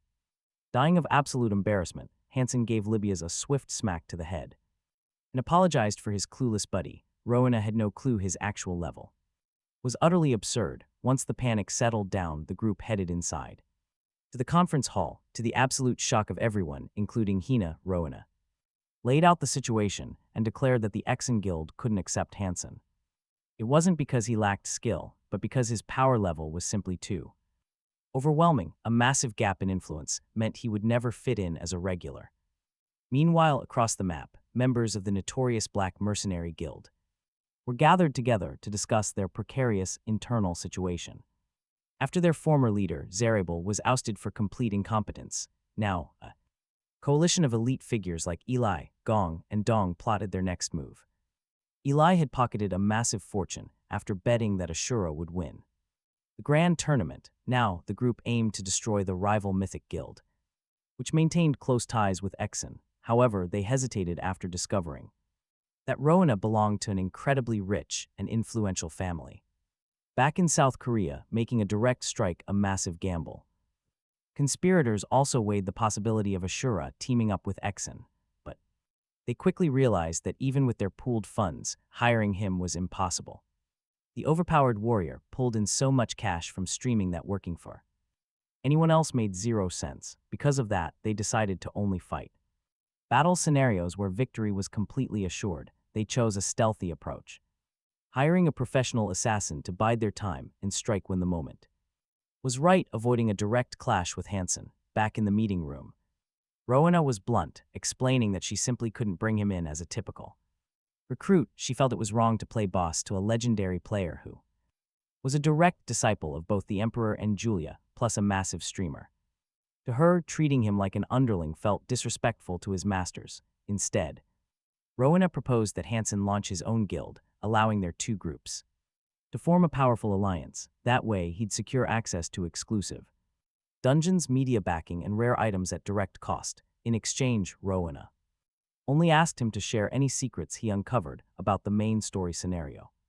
Legendary artifacts, he promised to share that intel since her guild's whole goal was to rewrite the history of this virtual world. Hansen said he would consider it, liking the idea of having extra backing while he focused on the Temple of Thanatos. Before heading back out, he decided to test his legendary abilities, purchasing an upgrade technique called Arrow Destruction from Arhimride, a hero who saved the continent back then. He went deep into the forest to hunt red orcs and realized that using the bow was way more fun than expected, especially with a skill marking the enemy weak spots in red. If he landed a perfect bullseye, the skill immediately shaved off 3% of the target's total health, no matter how powerful the beast was. Little Tina, still acting as his helpful assistant, warned him that walking another kilometer in this direction meant they would face a boss. She was already hyped, buzzing around him and begging him to smash the monster quickly because she wanted to devour its soul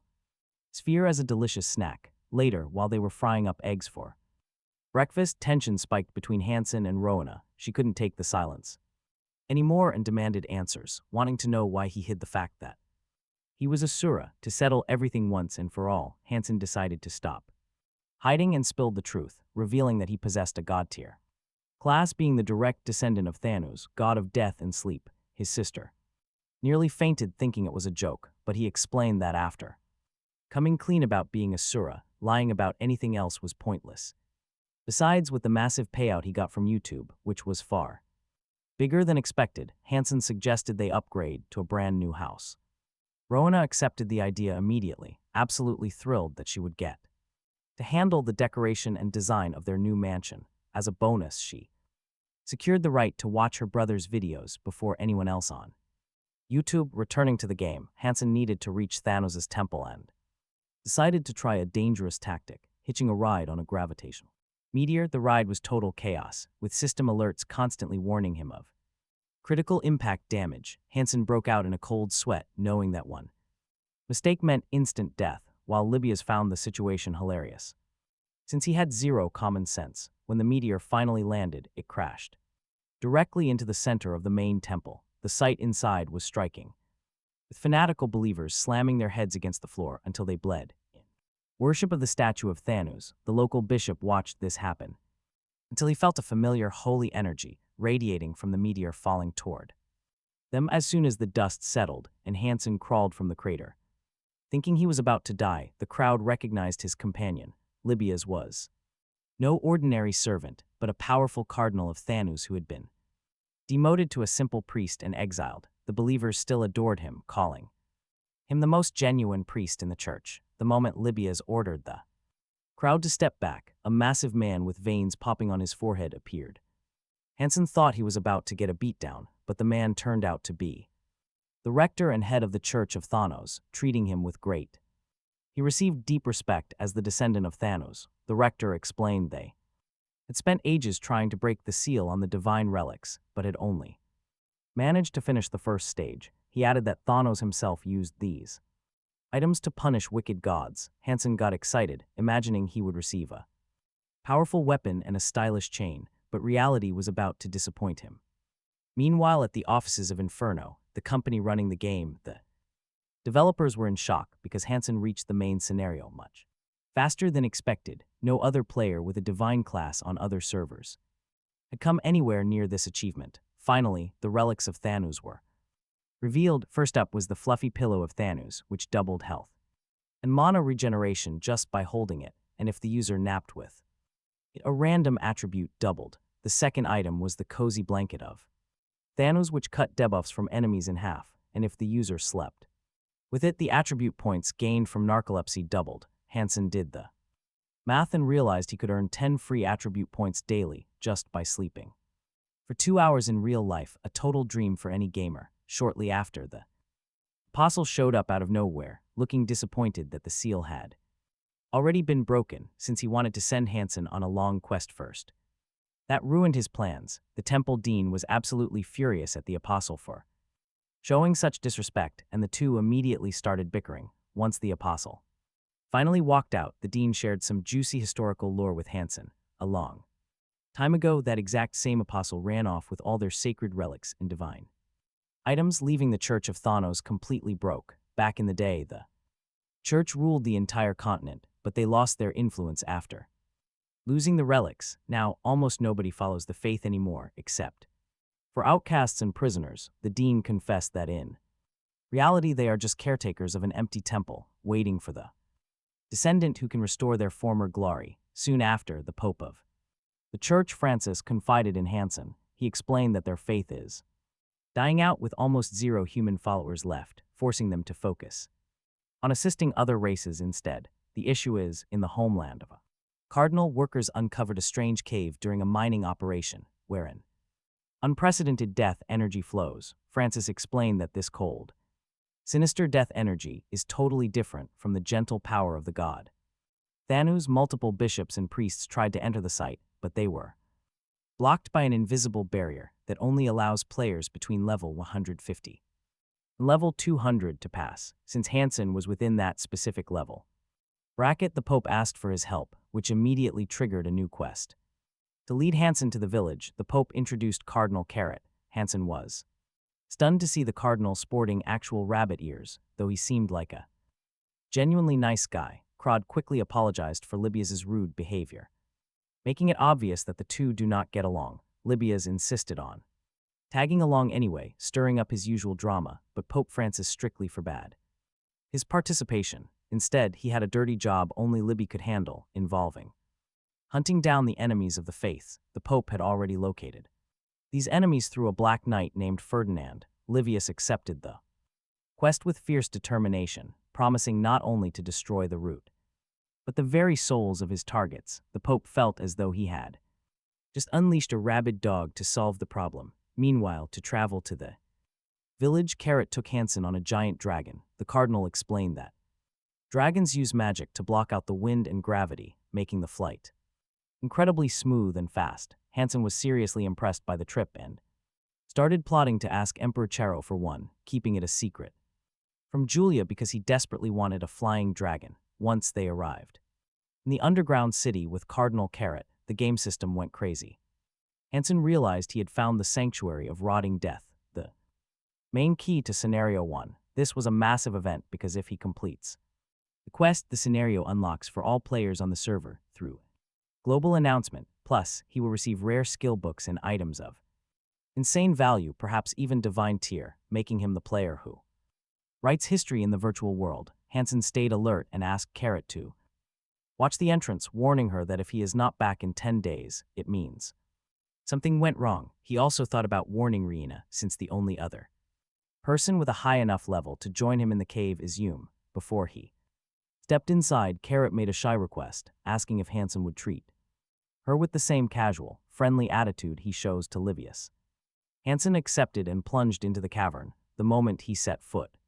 Inside, he gained 20 bonus points in all stats just for being the first to unlock the quest. However, the system warning was troubling, revealing that the rotting death denies all existence, indicating that the difficulty level here was extreme. Hansen realized he was already being watched by a death baron, the boss of the area. To avoid showing his full hand right at the start, he decided to fight unpredictably, relying on skills he had never revealed before. Right after that, a soldier of rotting death spawned. The creature was extremely tough, with gray blood and skin hard as stone. Tried using his hand-bright arrow to identify its vital points, but he realized the enemy had a trick up its sleeve. Still, Hansen realized he could cancel the skill mid-cast to avoid wasting his cooldown, even if it cost him a little mana. In addition, he identified the weak spot of the soldiers was right at the navel, where his strikes guaranteed critical damage.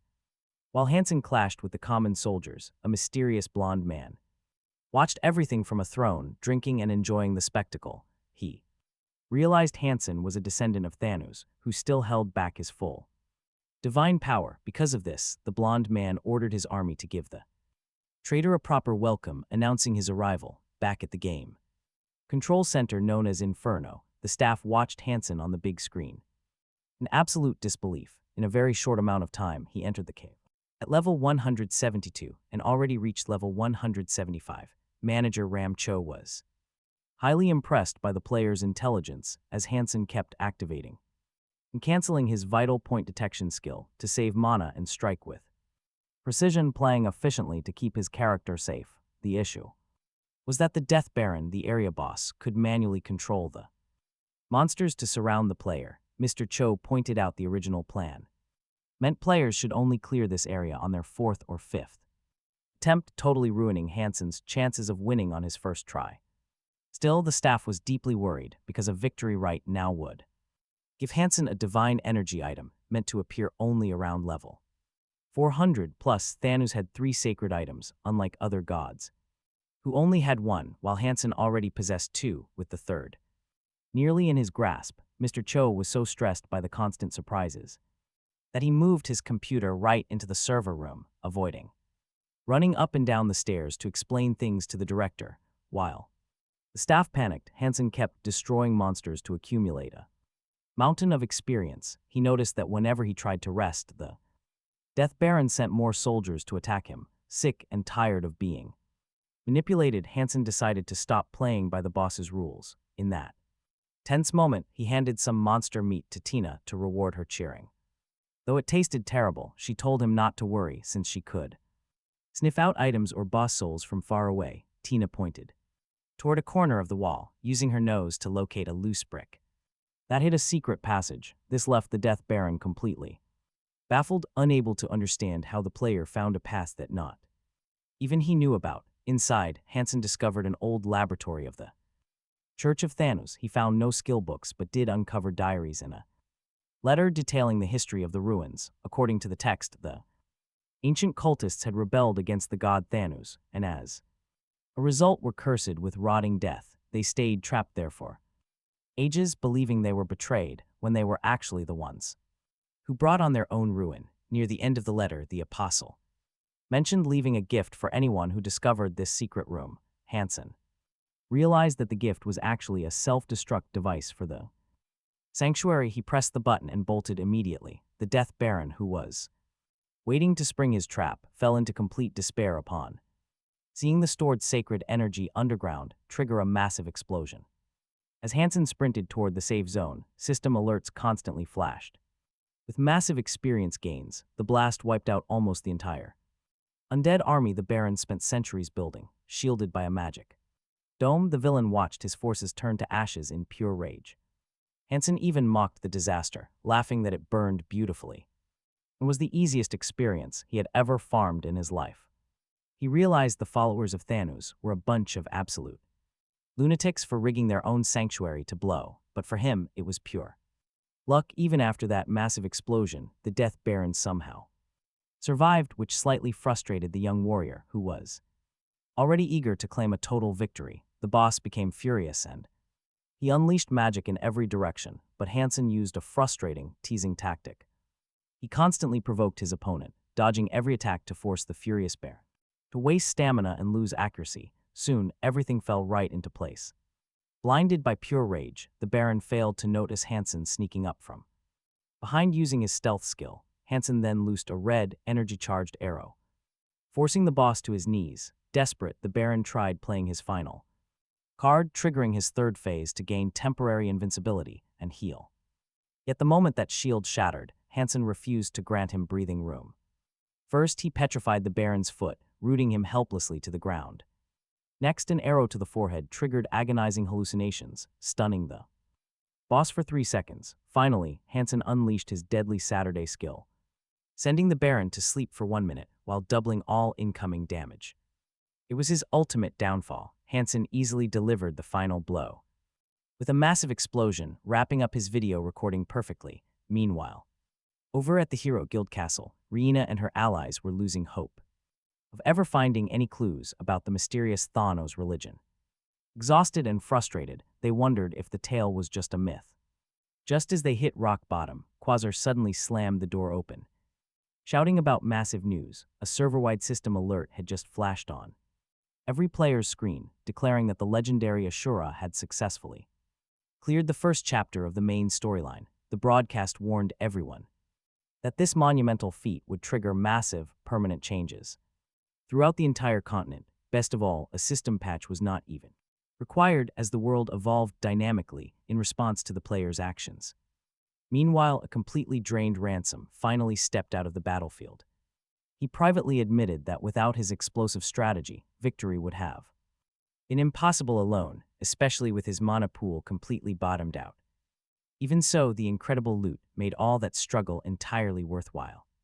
First, he unlocked the Breath of Thin skill, a highly powerful air of effect move that released toxic gas and blinded enemies. He also obtained a legendary divine relic called the Balahai Chalice, an incredibly broken item that restored 100% of health and mana 3 times daily, while granting him the power to summon 4 consecutive gravitational meteors. Ransom felt almost guilty, realizing just how absurdly overpowered this reward truly was. Meanwhile, the rogue apostle who had previously pillaged the temple was hiding in a secret lair, plotting his future actions. Gripping a glowing magic orb, he devised a plan to conceal a sacred relic where no adventurer would dare venture deep within the dark fog of a ferocious black dragon's lair.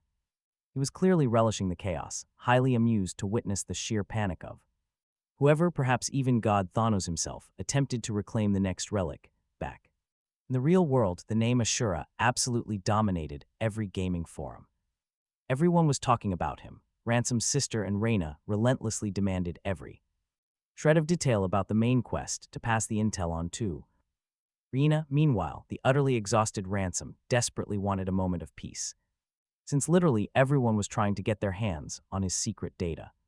Back in the game, Ransom wanted to avoid a dramatic reunion with Libby, so he gave Cardinal Crow a quick excuse. He claimed he had to head to the imperial capital immediately, asking her to inform the Pope. He then hopped onto his massive meteor mount and soared away, finding the high-speed travel much more enjoyable now that he was used to it. Meanwhile, over in the bustling port city of Fabian, a mysterious group with glowing red eyes already knew about the Baron's sudden death. A man wearing glasses calmly noted that he had fully expected this exact outcome and everything was happening just as he foresaw. The dead Baron was only the tip of the iceberg. This faction harbored a deep hatred for the current pope of the Church of Thanatos, Francis, claiming their god had abandoned them 500 years ago. Their ruthless leader, Vladika, tolerated absolutely no questioning from his followers. Demanding they either follow his plan or die, they aimed to break the sacred seal and conquer the continent, even though Vladika secretly thought his allies were fools for underestimating the players of Continent 5000, which was this virtual world. He knew that the Church of Thanatos, even in its decline, was still a force to be reckoned with. Meanwhile, Olivius tracked down one of the heretical barons named Puriate, radiating a terrifying purple aura. Olivius demanded that he spill all his secrets. Once the knight secured the information, he ended the heretic's life and tossed his lifeless body into the water, eager to finish his mission and return to his master. Meanwhile, Hansen finally arrived back at the capital to report directly to Emperor Sharon, the ruler. He was shocked to see that while Hansen was only level 150 during their last meeting, he had surged to level 182 in a flash to reward his efforts.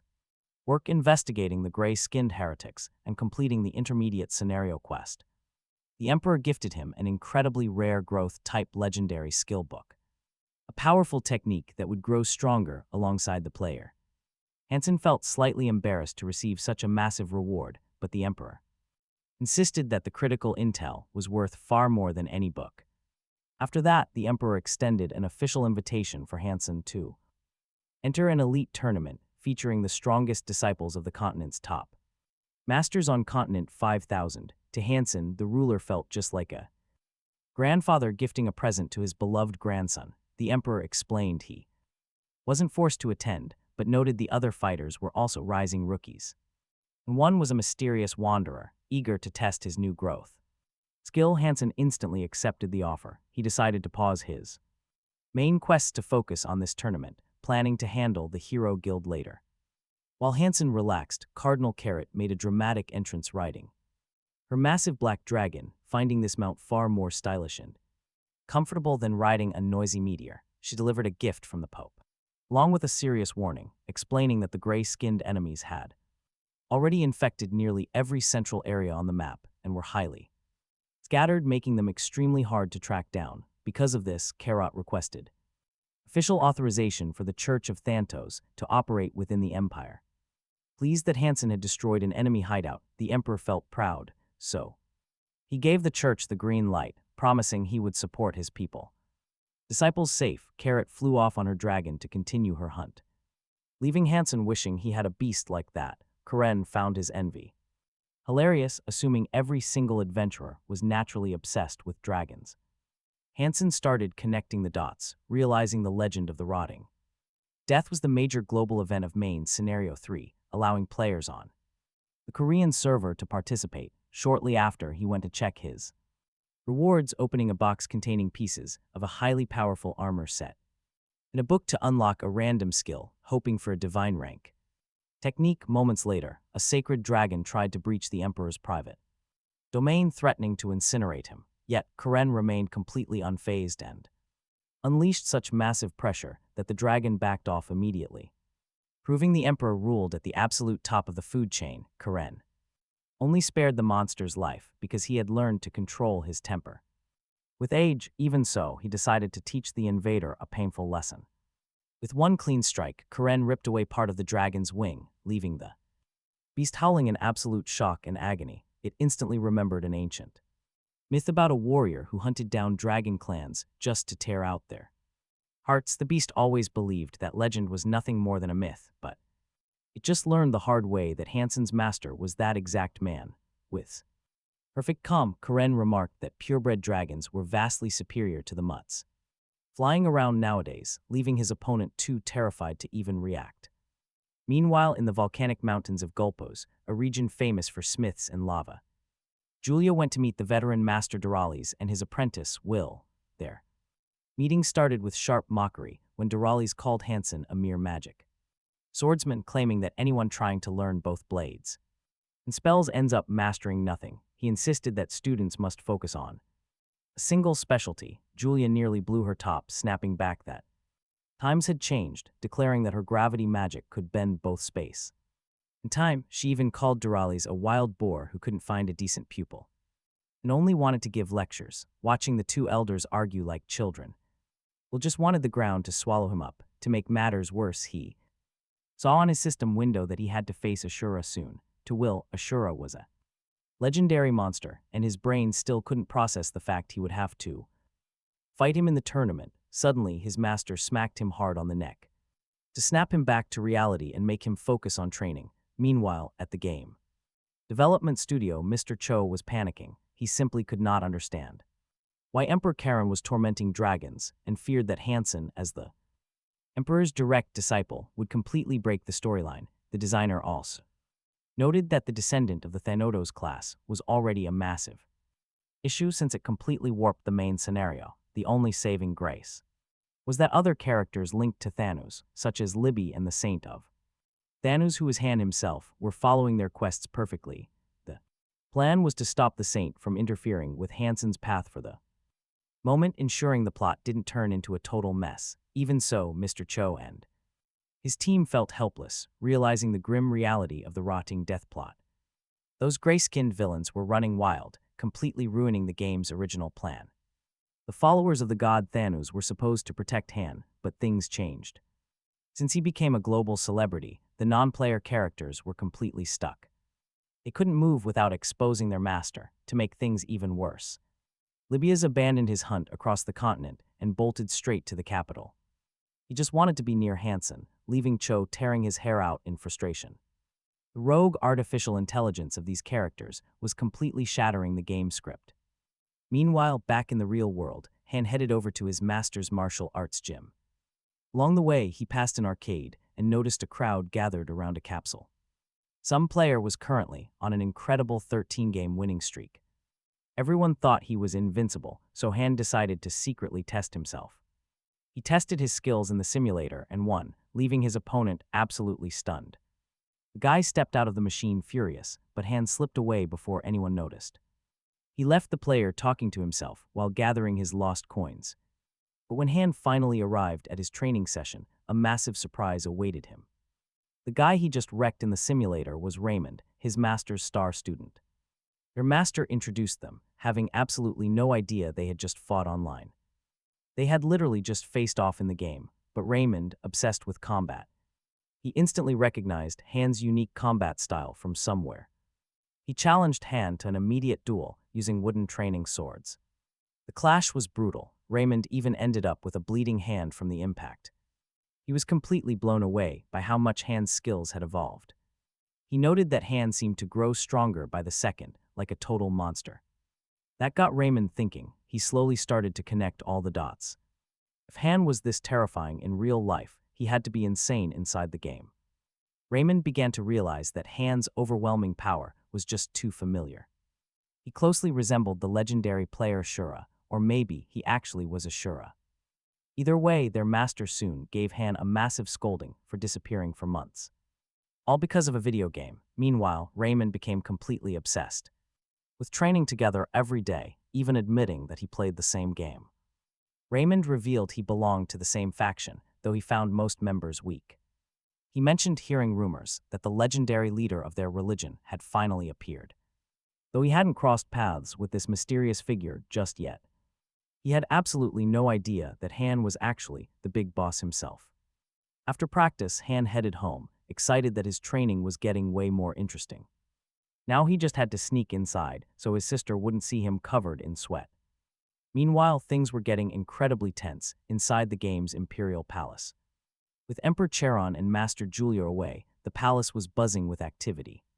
Several powerful guests had just arrived to participate in the grand tournament.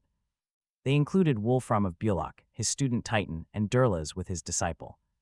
There was also Muba, the arrogant apprentice of the legendary beast King Elgos. He showed up alone because his master didn't even deem the event worthy. The moment Titan spotted Han, he nearly had a total heart attack. As the #1 fan of the player Astro, he instantly rushed over to him, asking for an autograph. Meanwhile, Wolfram immediately noticed that Han was hiding something. He was incredibly strong, overflowing with divine energy. Soon after, Julia arrived. She slammed poor Durla's down, immediately picking a fight with the other masters. Julia placed a massive bet that Han would easily crush all the other disciples. But the tension spiked the very moment a cocky challenger named Mubao stepped forward.